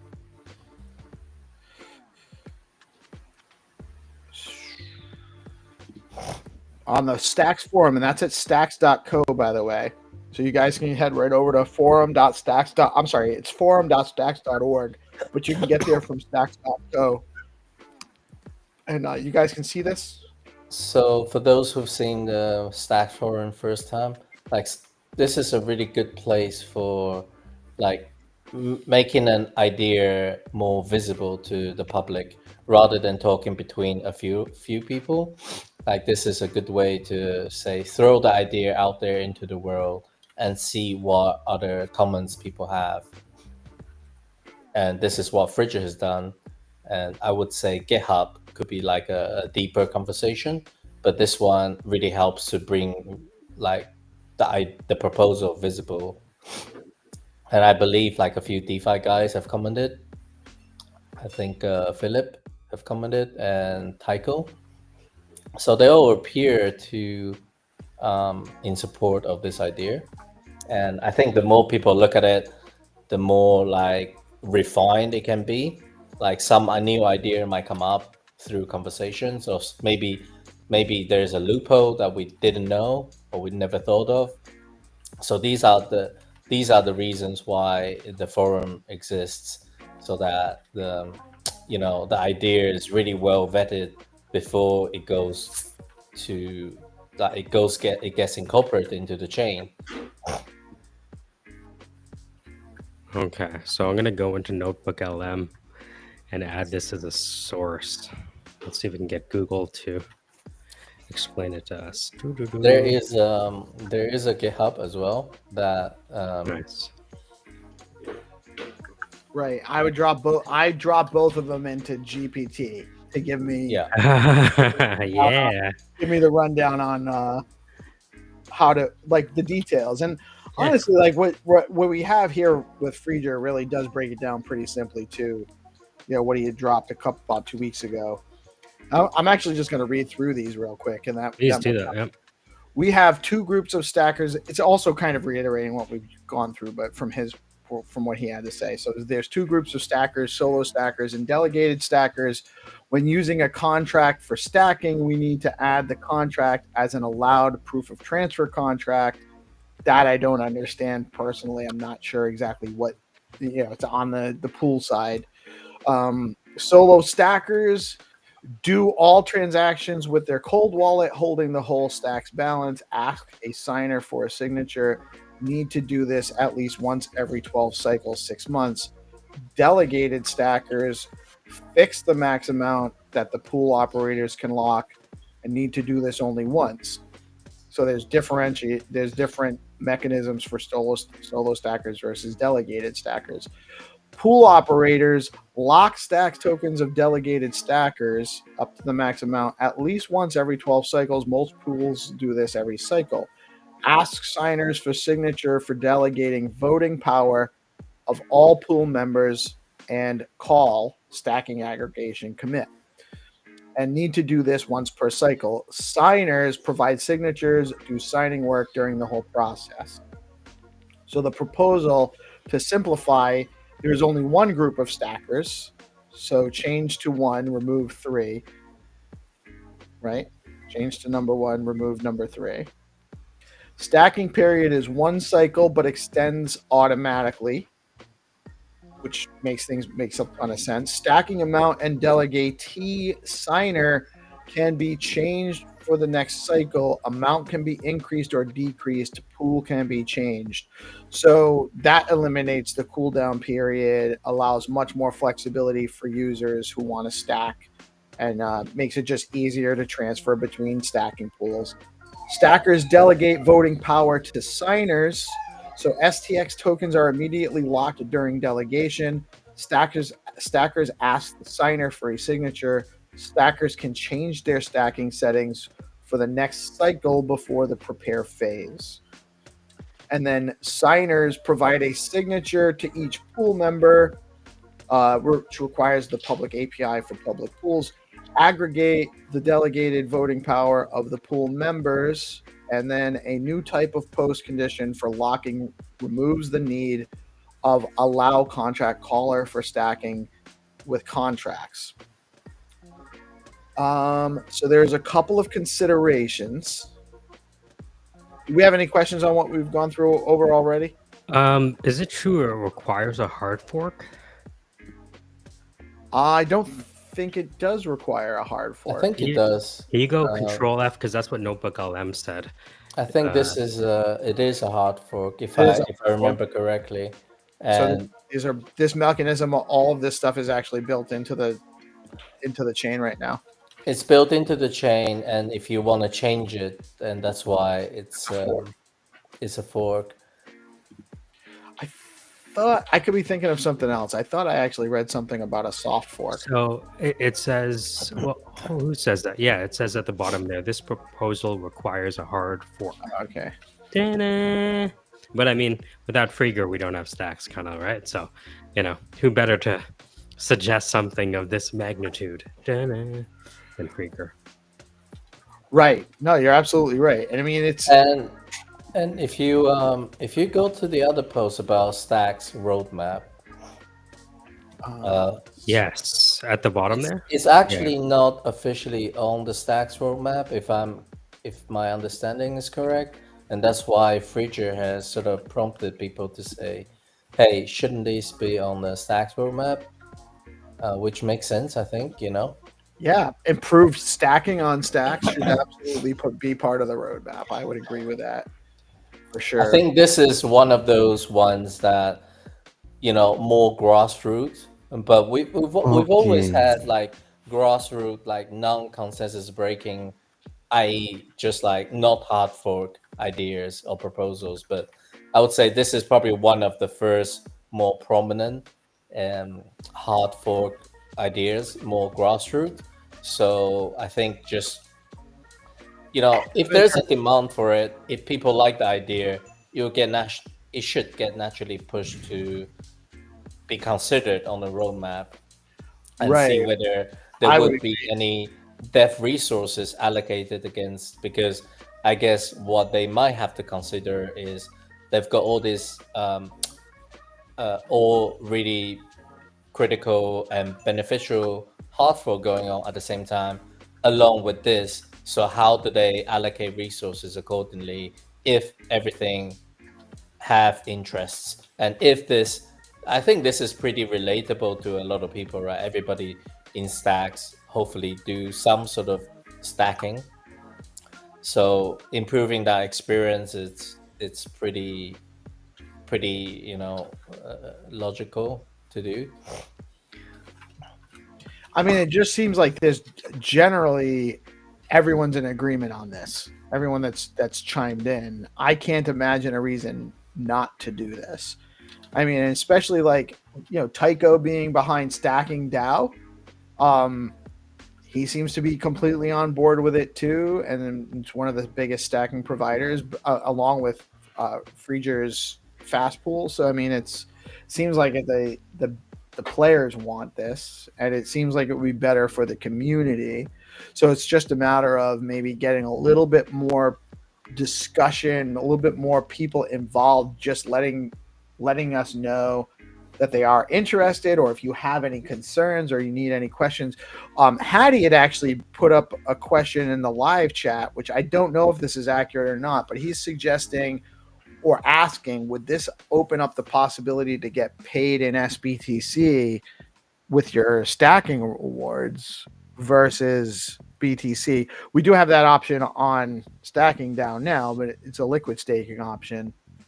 With this, do you know, Hero, if that would actually translate to that? Okay, I'm still alive. Looks like I just posted leaderboard. Okay, Let's go. Oh, very nice. Very nice. Yeah. Well, I'm go. just looking through the post, and one of the areas is changing delegation, and this means stackers can change pools every cycle, and that BTC reward POX address can be changed every cycle for SBTC payout when the SBTC wallet keys are rotated. So it appears to me like it's possible. It opens up the possibility. Very cool. So it does add some functionality there, which there's so much stuff coming on SBTC right now too, where Rafa has worked out some kind of functionality. I think he's working with Freeger actually. Worked out some kind of functionality where you can swap BTC for SBTC in one Bitcoin transaction. We played around with that earlier this week. So there's a lot more functionality for, I think very soon it's going to become seamless. It seems SBTC and BTC will probably just become, you're just on stacks using Bitcoin. Can I share my screen for a sec? I just want to show you what Notebook LM gave me as the summary. Sure. And let me know if this tracks. So I said, this is my Notebook LM. This is where I have the Clarity book, all of these resources, right? So whenever there's a new SIP, I bring it into my Notebook LM by Google, and I'm asking it to Eli 5 Friedger's proposal for the cooldown period hard fork. Imagine stacking STX is like putting money in a special savings account to earn rewards. Is that right? I like that analogy. Really, really good. Right now, if you want to change where that account is, take some money out, or change where the rewards go, you have to wait one reward cycle without earning anything. It's like a cooldown period that can be costly. Friedger proposes to remove this cooldown period. He wants to make it easier and cheaper for people to manage their staked STX. To do this, some behind-the-scenes rules would need to be changed, like when your tokens become available to adjust. Making these kinds of significant changes to how the system works requires a hard fork, which is like a big software upgrade that everyone needs to agree to. Friedger believes this change would also make stacking pools compete more for your STX. He also thinks it might eventually lead to a simpler stacking process, with signers playing a much bigger role. Does that sound right? Is there any hallucination in that, Eli 5? That sounds about right to me. Cool. Yeah. Based on what I've read and come to understand as being generally accurate. Where's Hattie? He can't join? I I guess think he's having this will have trickle down effect to like stacking DAOs and Yes. all the other DeFi protocols. So I think everybody should benefit in the ecosystem. Whether you use DeFi or not. If you don't use DeFi, you just use stacking. It should make your experience better. If you don't even use stacking, but you just use StackingDAO, it should also make a StackingDAO customer benefit.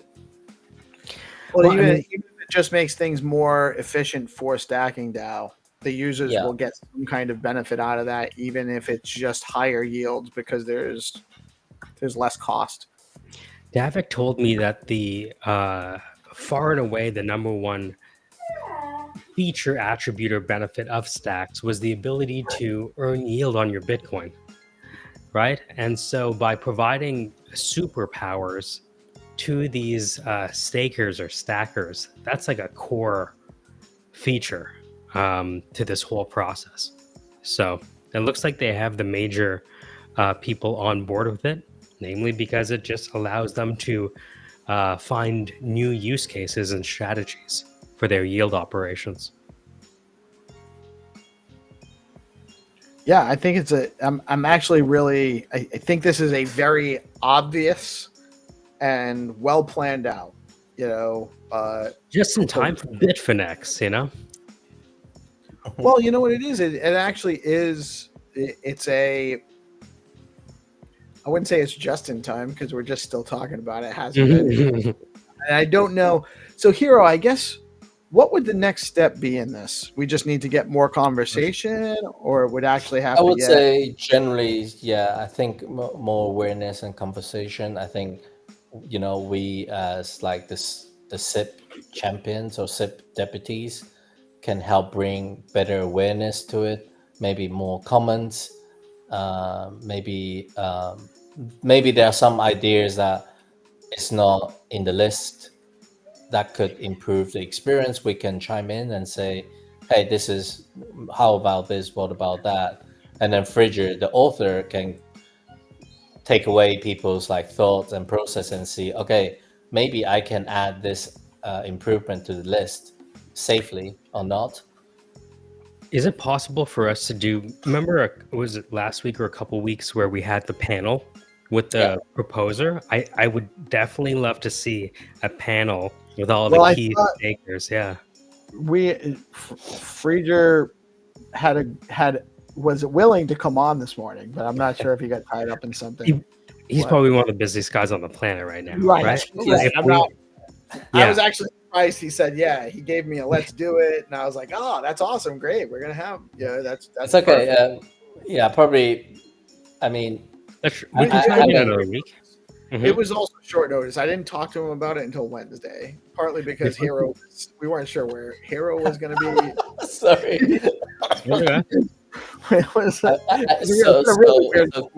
It's learn from my mistakes. Well, not mistake. I was just like everything was stolen. But anyway, like your mobile number and your Apple ID are the two critical. Like, what happened, Hero? Oh, just everything got stolen. But anyway, that's story for another day. Was it worth it? Sorry. No, it's totally not worth it. Not for him. But I was like tied to a hotel bed. No.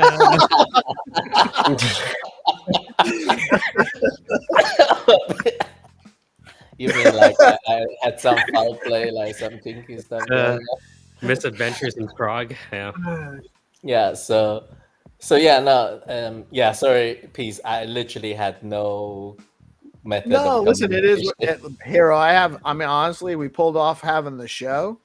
I was able to get the information. I got the SIP down after 2 tries. Yeah, the first try. By the way, Mike, this is I put the information into GPT the first time, and it gave me back a bunch of bullshit that wasn't accurate. And I'm like, this doesn't sound right, but I didn't know enough about it to be like, well, maybe this is what it is. So I proposed this whole thing to Frigger, and he's like, well, that's not right. So he was like, can you drop me your Gmail? Because I can share you this Notebook LM. And the advantage that this Notebook LM has is it has the entire clarity. All of it on there. It just has it all. So the context is there. Yeah. Yeah. I'll add you.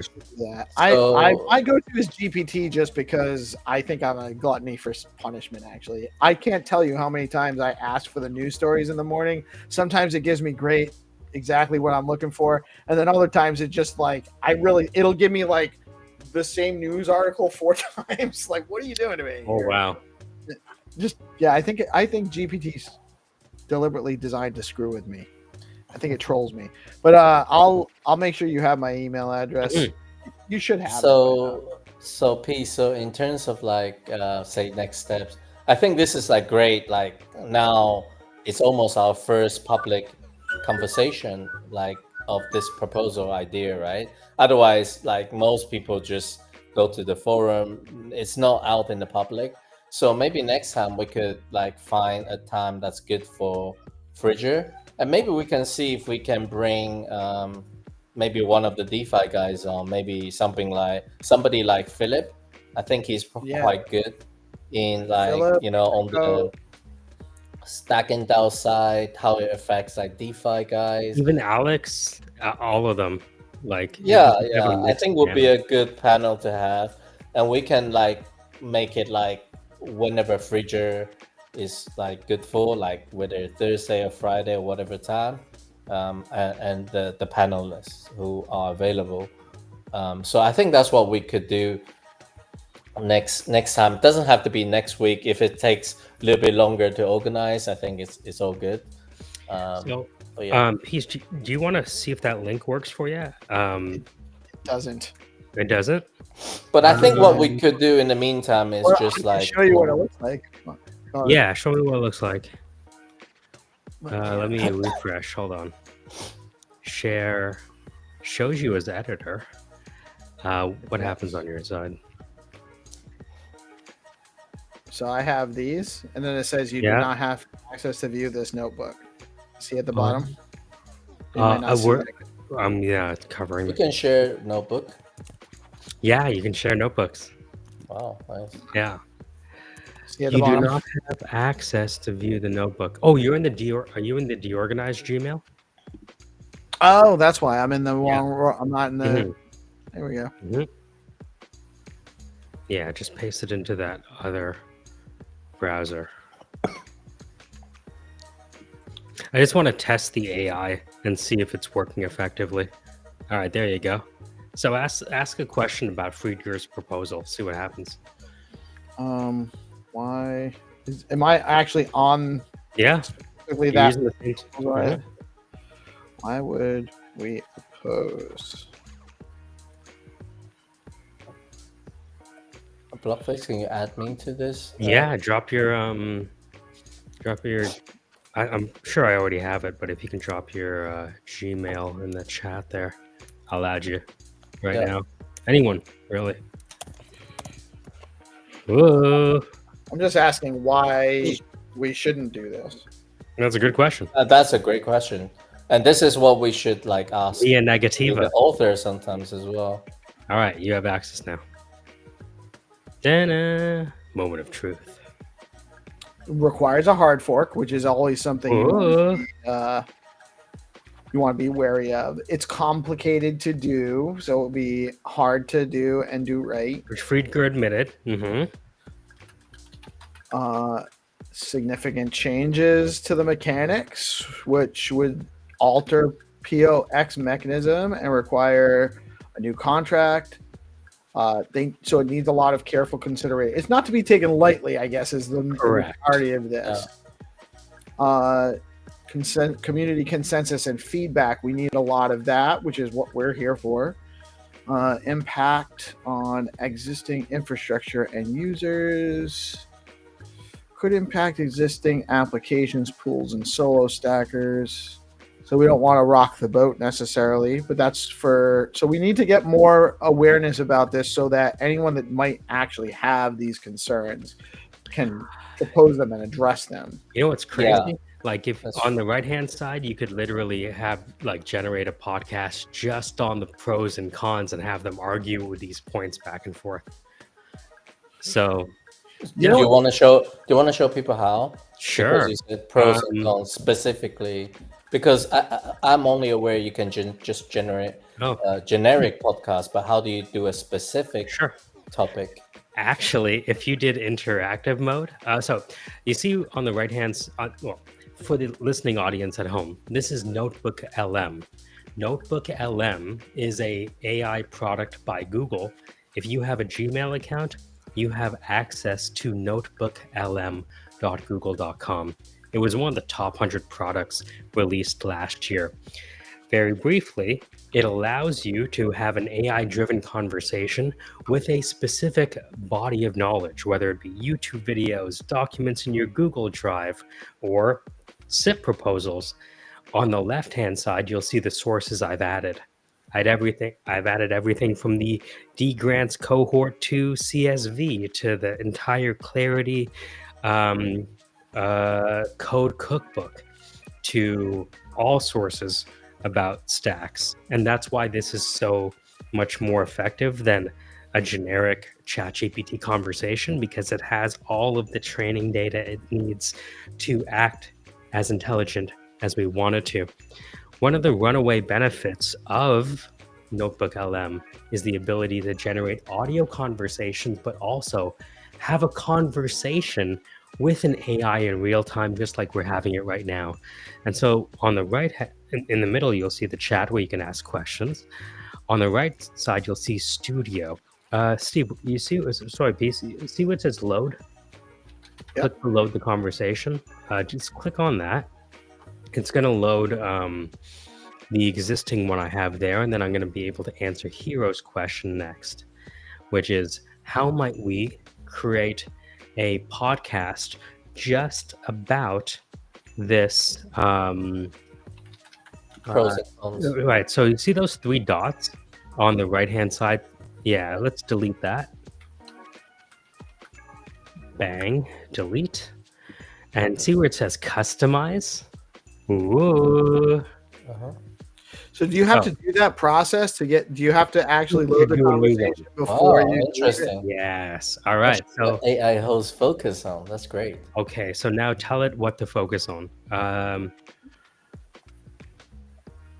Talk about the pros and cons. Mm-hmm. Or you can even, I mean, what I would personally do, like just in my own time, is say, convince me not to do it or something like that, just to hear complete opposite side. Focus on a debate on Friedger's proposal. Yeah. Right? Put Friedger because I didn't put the zip0211. There you go.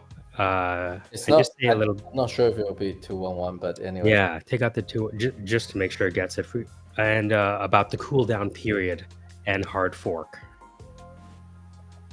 I mean, just keep it. I don't know if it will. I just want to make sure it's pointing to the right documents because there's like. Oh, right. I see. You know? So there you go. So let's generate. Now, I'm not sure how long it will take, but Peace, have you ever tried the interactive feature? I have not. I haven't played around with Notebook LM probably for like 3 or 4 months. It was probably before Christmas when you first started showing people. So imagine, just like we're having a conversation now, you know how there's like two hosts that host the call? You can now jump in and interject into the conversation in real time with interactive. So while we're playing the podcast, we can click that button. We'll come back here to interactive. The interactive button will be available, and you can actually jump in. And change like, oh, hey, we have a caller. I guess it's a little bit like if Frigid delegated his proposal to 2 podcasters, and then you come on and ask the 2 podcasters about this proposal, or you could interact with the 2 podcasters about this proposal. Here's the thing, I think it's really neat. However, I don't think you'll get a lot of people actually tuning into an AI podcast. If it was interactive, I think we'll find a different audience. Right. That changes it because it makes it a different it makes the conversation, not just listen. Right. So sometimes it takes a couple minutes, but I would love to hear you one day. It doesn't have to be right now. There it is. Okay, great. Let's do interactive mode.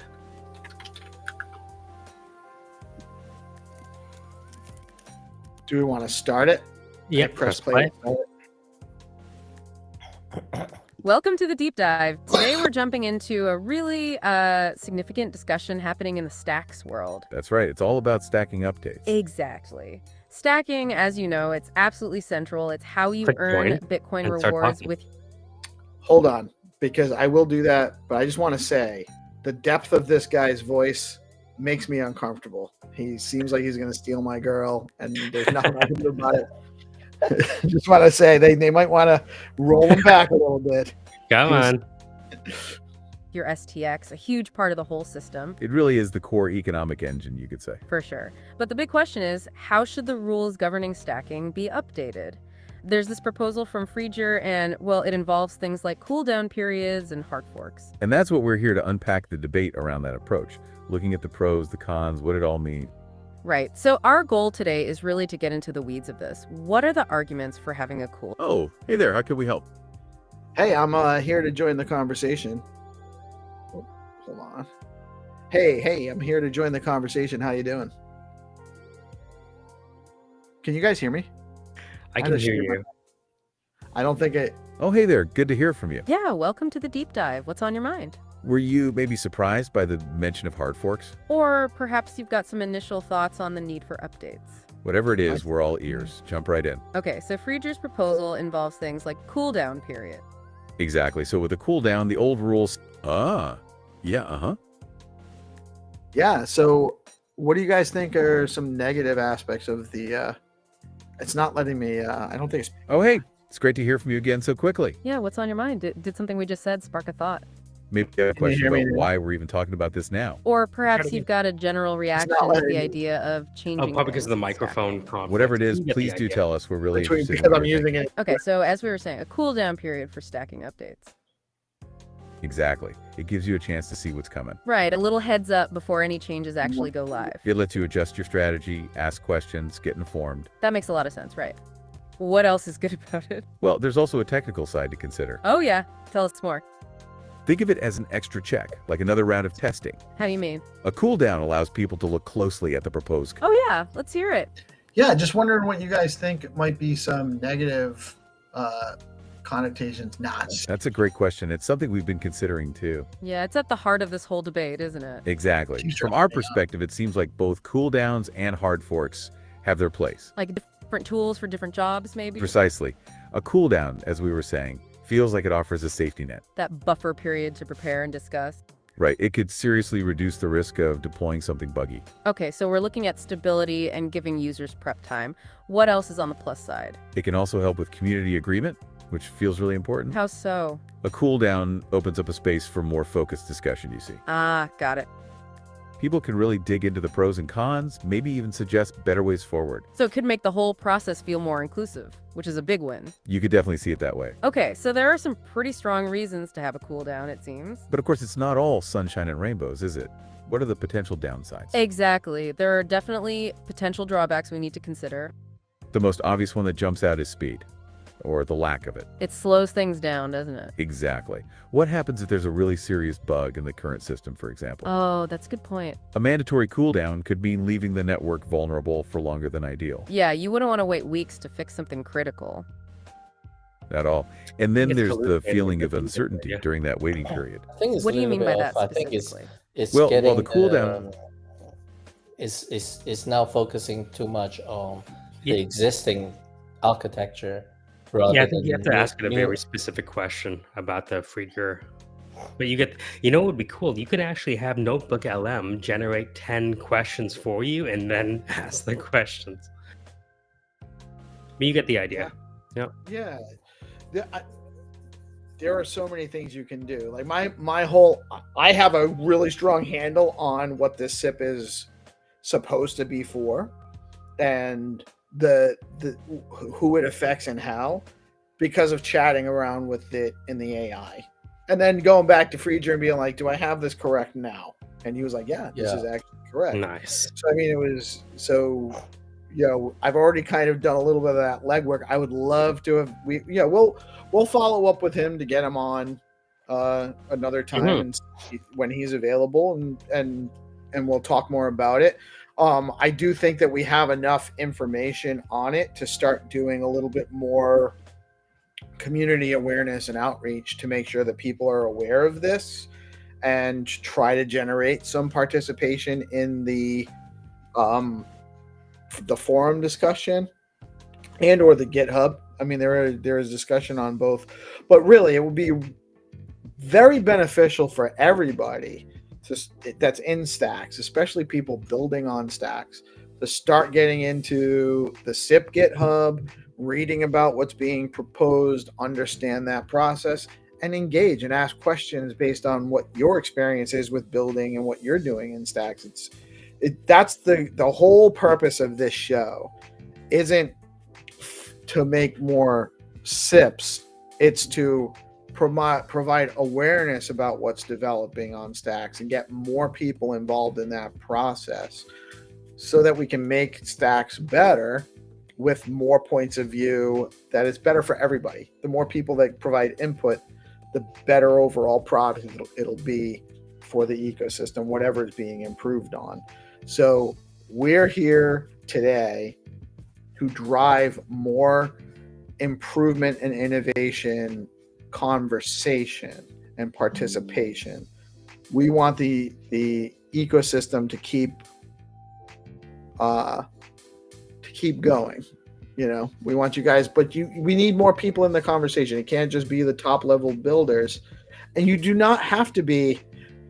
You can start by going to the forum, copy and paste it into your preferred large language model tool, and learn about it. Learn about what's going on, and then you can come up with your own ideas and your own questions about it, and or have the language model help you with that. But that's what I do with almost anything I want to learn about. Once I'm or provide some feedback on, I'll take all the data I can, I'll put it into the LLM, and I'll make sure that I understand as much as I can about it. Sometimes in training the AI about something is how you learn about it too. It's almost, there's a lot of different value there, in my opinion, on how we can use the tools that Michael's been showing our ecosystem now for the better part of 6 months, at least, for what to do and how to get more productivity out of this. Yeah, 100%. Sometimes I'm surprised I can understand something. Was there, because in the beginning, like when we first met, understand that what it's, because when we first met, I didn't know what the fuck was going on. Now it's like, oh, I actually understand, but it requires like well, I mean, I understand a lot more.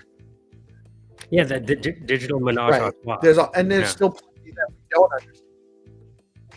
Yeah, right. But I understand a lot more about the functionality, the technical side of stacks than I did before I started doing these shows and participating in the SIP calls and all of that.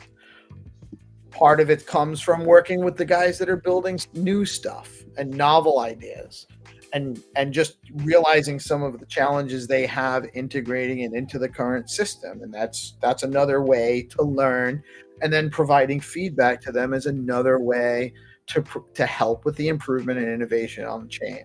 So really just get involved is the message. Talk to people that are building, get into the GitHub and learn about the SIPs that are being proposed, and ask questions in the forum and in the GitHub. Yeah, I think we can almost like using you guys have builders on all the time, right?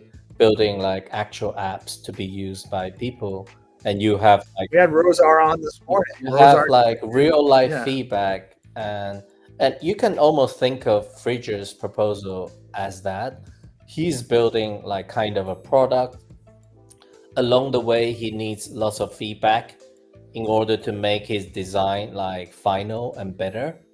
And through conversation, through having him come on, showing us, explaining to us what it is, we are sort of helping to refine that product. Except for typically these products aren't like visual, because like SIP stuff are generally more like specification based. They are not like something that you can play around with, but maybe it's useful to see what the end product would look like. But I don't know whether they can do that until it's live. Maybe they can do some sort of test net to see, oh, this is how the experience will be like. But typically speaking, it's through like conversation, rather than the builders that you have on are pretty visual. So that's a slight difference, but the process itself of helping the builders to make the final product better is basically the same. I'm glad we're doing it here. Right on. We started this on Spaces, and we made a conscious decision, 3 weeks ago, that we wanted to do this on DeOrganized, and I think it's working out great. It's been a great past month. It was of doing actually this. 4 weeks ago, but this is the third episode because we took last week off. Okay. It was 4 weeks ago that we started, because we did the BNS discussion, and then we did just a general like SIP call where we just kind of had a more like less focused on anything specific, and then today's was specifically focusing on Friedger's cooldown proposal. The zone file discussion was amazing. there was like really good conversation at all levels of complexity in that zone file conversation. And it wasn't all consensus. Like not everyone actually agreed, which is what you want. You want some you want some divergence there of opinion so that you know that you're actually working on something important. I really think like the SIP deputies role is like really working out, because we always had builders, and you just gotta pair somebody who is like, let's say, non-technical, not gotta, but it's really beneficial to help the coordination and help the facilitation, so that the builders can focus on just building and coding, and leave the rest of the job to us, because they don't want to do that kind of stuff. It's take away their time, and they get like they don't have enough time to do that sort of stuff. And I think they feel better by offloading those indirect responsibilities to the likes of you and I and Hattie and Blockface, and we help them to educate their proposal to the public. They want the public to hear about it, but they don't have to be the one like always be championing it. We have like a co-pilot to help them champion their ideas, and I think it's working out pretty well. Yeah, I agree. I think it was a great idea. I think it's good to have this layer, like the community layer of the innovation and process. We have a tremendous developer community on Stacks. Really smart people. They're very integrated with each other. They support each other. They collaborate a lot. It's a really strong community.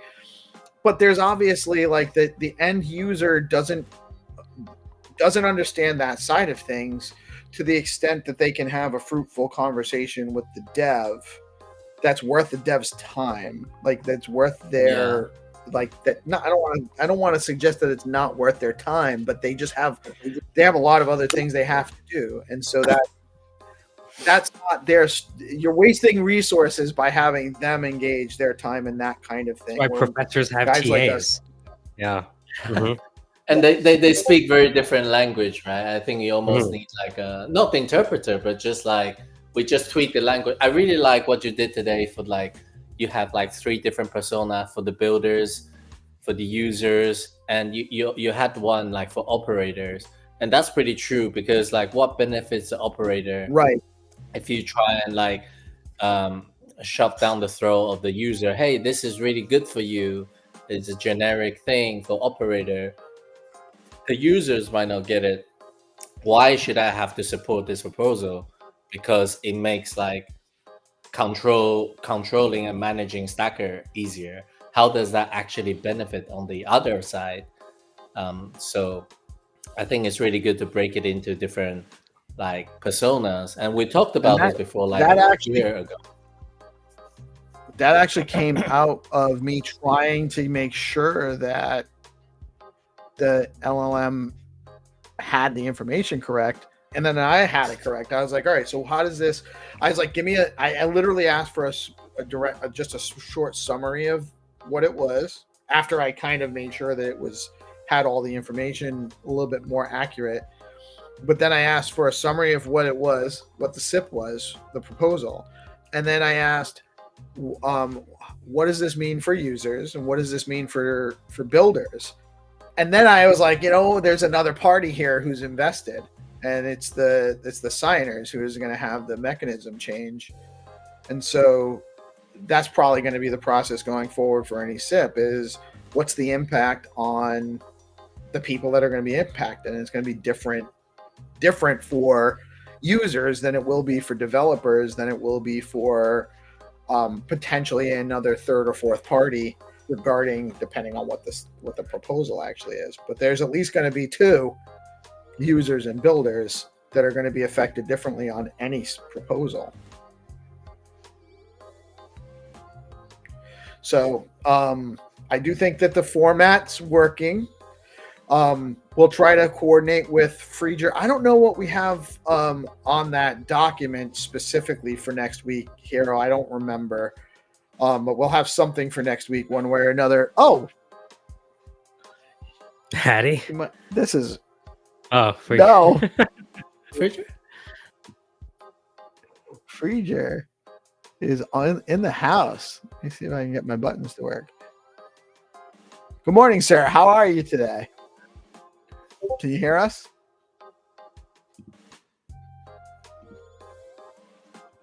We can't hear you, Freeger. I don't know if you're trying to talk or not.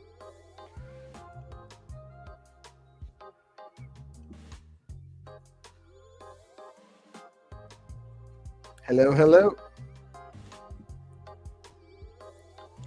He's probably he might have been having connection issues.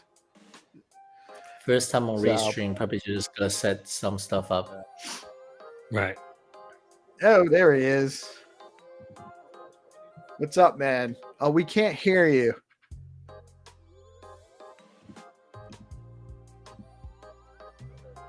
It's probably allowing the permissions, like you said. Yeah. Oh, I'm back to my weekly notes. Let's see. Oh, we said about Bitcoin address. Here we go. Connection is really bad. Sorry about that. I switched. No worries at all, man. Welcome. Can you hear us?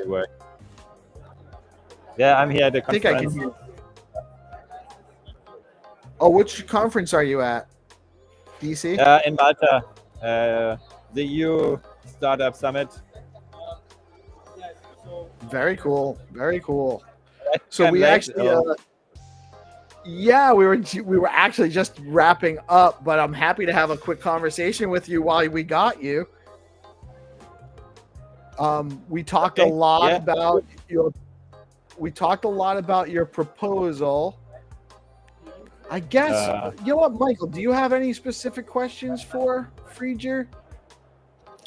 Yeah. So I know, you're at a conference, so we want to be respectful of your time. When it comes to blockchains, hard forks aren't taken lightly.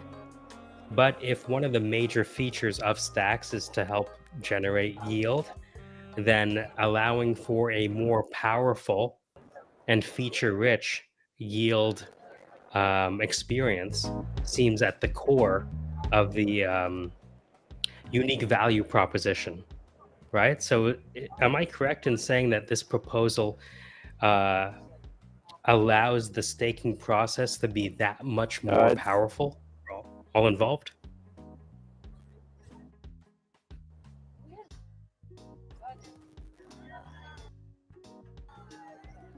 I don't really have a connection. I couldn't understand the question. I'm very sorry. It's okay. That's okay. You know what? I mean, doesn't really work. So I'm just gonna kind of, I'm just gonna reiterate a couple of the points really quickly. This proposal is it proposes removing the cooldown cycle and combining solo and delegated stacking into a single streamlined process. Shortens the prepare phase and routes Bitcoin rewards directly to a signer designated address. For users, this means no penalty for switching pools or correct. updated stacking settings, simpler unified stacking experience, and more control and flexibility without missing rewards. For builders, go ahead. It's probably not good. So we try to get removed. Unfortunately, we're breaking up on us, sir. Too. I don't think we can't hear him. I can't hear what he's saying. Can you guys hear him? I can't, but it's kind of cool. We have a stack celebrity on the show today. I know. Well, Freeger, we'll have to get you back on another time, man. When I would love to chat more with you about this. I do think it's a great proposal. We've been talking around it for like the last hour, and it really is not a lot of negative reasons. There's not a lot of reasons not to do it, short of just the general reasons why you want to be cautious with a consensus breaking SIP or a hard fork type of situation because of the potentiality for potential problems generally. But I think that what you've proposed makes a lot of sense. We definitely need to get more people involved in that conversation. So people should be going over to the forum and to the GitHub and kind of participating, getting to know a little bit more about what the proposal is. And I appreciate him trying to make time to get in.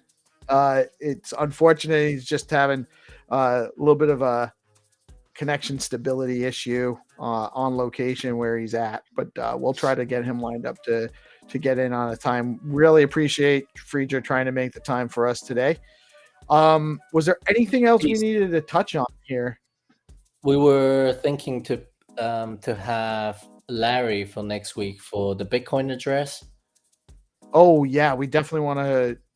That's awesome too. That's a really huge development. Yeah, that's also on the Stacks forum. People talked about various ways of implementation. There seems to be some trade-offs of different ideas of how to implement it. But yeah, it would be nice to talk about that one. But Larry is usually in Hong Kong time, I believe, so might have to shift around to fit his time. You know what though? Usually, because Larry parts. I think actually the time we do this fits for him. Yeah, what time is it in HK right now? HK time. Because Larry joined us for the. It's evening Friday. I think that's the challenge. Evening Friday is difficult for him. It's 11:30 p.m. HK right now. Are they 12 hours? So I guess like one of us could pick this up. Let's say we have 3 SIP deputies like you, me, and Hattie. I guess I could help like coordinate this one. Then you focus on Friedger and Hattie. What's Hattie on? Oh, Hattie was already done BNS2. He's on BNS, I think he's still... right. He's on BNS right now, and there's still a couple more too that we want to look at, aren't there? Yeah. I'll talk to Hattie, see who takes the Bitcoin address, and we can organize for next week. Or we can try to. And there's, I think the other session that we were thinking of was like getting DeFi people together, see whether we can have a SIP out of. Just get them to kind of come up with some standardizations that would work across the DeFi realm. Yeah, because some of the already established protocols should be making SIPs, which was Tripp's suggestion. We're not, and that is a great point, by the way, just to reiterate it since we're on the show. The point is new builders should be building around the products and the ideas that they're trying to establish, not necessarily building towards a SIP idea. Already established protocols that have been working in the system and working with other projects together are in a better position to propose standardizations like what we would experience on like what we're looking to do as far as getting more actual SIPs proposed, but relevant SIPs are going to come from the established protocols that have an idea of what needs to be standardized to improve things. Welcome back, GP. Oh, you missed. We're just about wrapping up. I know, dude. What's that? You missed Pokeroo. What did I miss, man? Fill me in. Jeez. So yeah, Peace, we can coordinate offline. It's either I or Hattie will take on the Bitcoin address thing instead of. Sure, and whatever time Larry needs us to be available, we'll work it out. Yeah, maybe he can come on the night. He's been on. Show. The night show is also possible, right? GP. Yeah, of course. I mean, we do it every day. We do it Monday through Friday, so we can definitely do. We could do it on the night show too. What time does the night show starts? 6:30 or 7 p.m. 7 p.m. 7 p.m. 7 p.m. GP does the news, so usually bringing on the panel or discussion people for discussion around like 7:30. Okay. But Larry's been on Yeah, I would love like 3 times, and it's always been like at a 10:30 type of time frame. So I think that actually he's never had a problem with those times. So that might work is all I'm saying. But we absolutely can do it on a night show if necessary.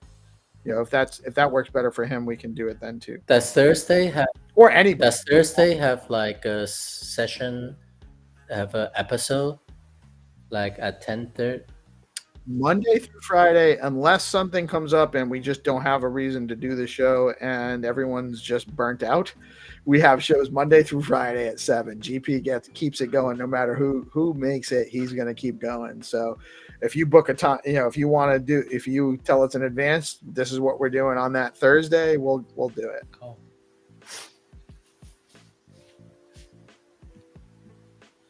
Yep, that's all for me. Great show, everyone. All right. Very good. Yeah. Awesome stuff. Thank you so much. Thank you all for tuning in. This has been another great episode of the Stacks Improvement and Innovation Show. And we really thank you all for tuning in today. Tune in next week. We every day, Monday through Friday at 8:30, bring you the news and information and all the stuff we can about helping you understand what's going on in our ecosystem. Thank you all for tuning in today. I am PeaceLoveMusic. We are DeOrganized Media, coming at you live on BitcoinLive, Decentralized broadcasting every day through Friday. Y'all have a blessed weekend. Peace out. Oh, and there's Find2Earn tonight on the show. Don't miss it.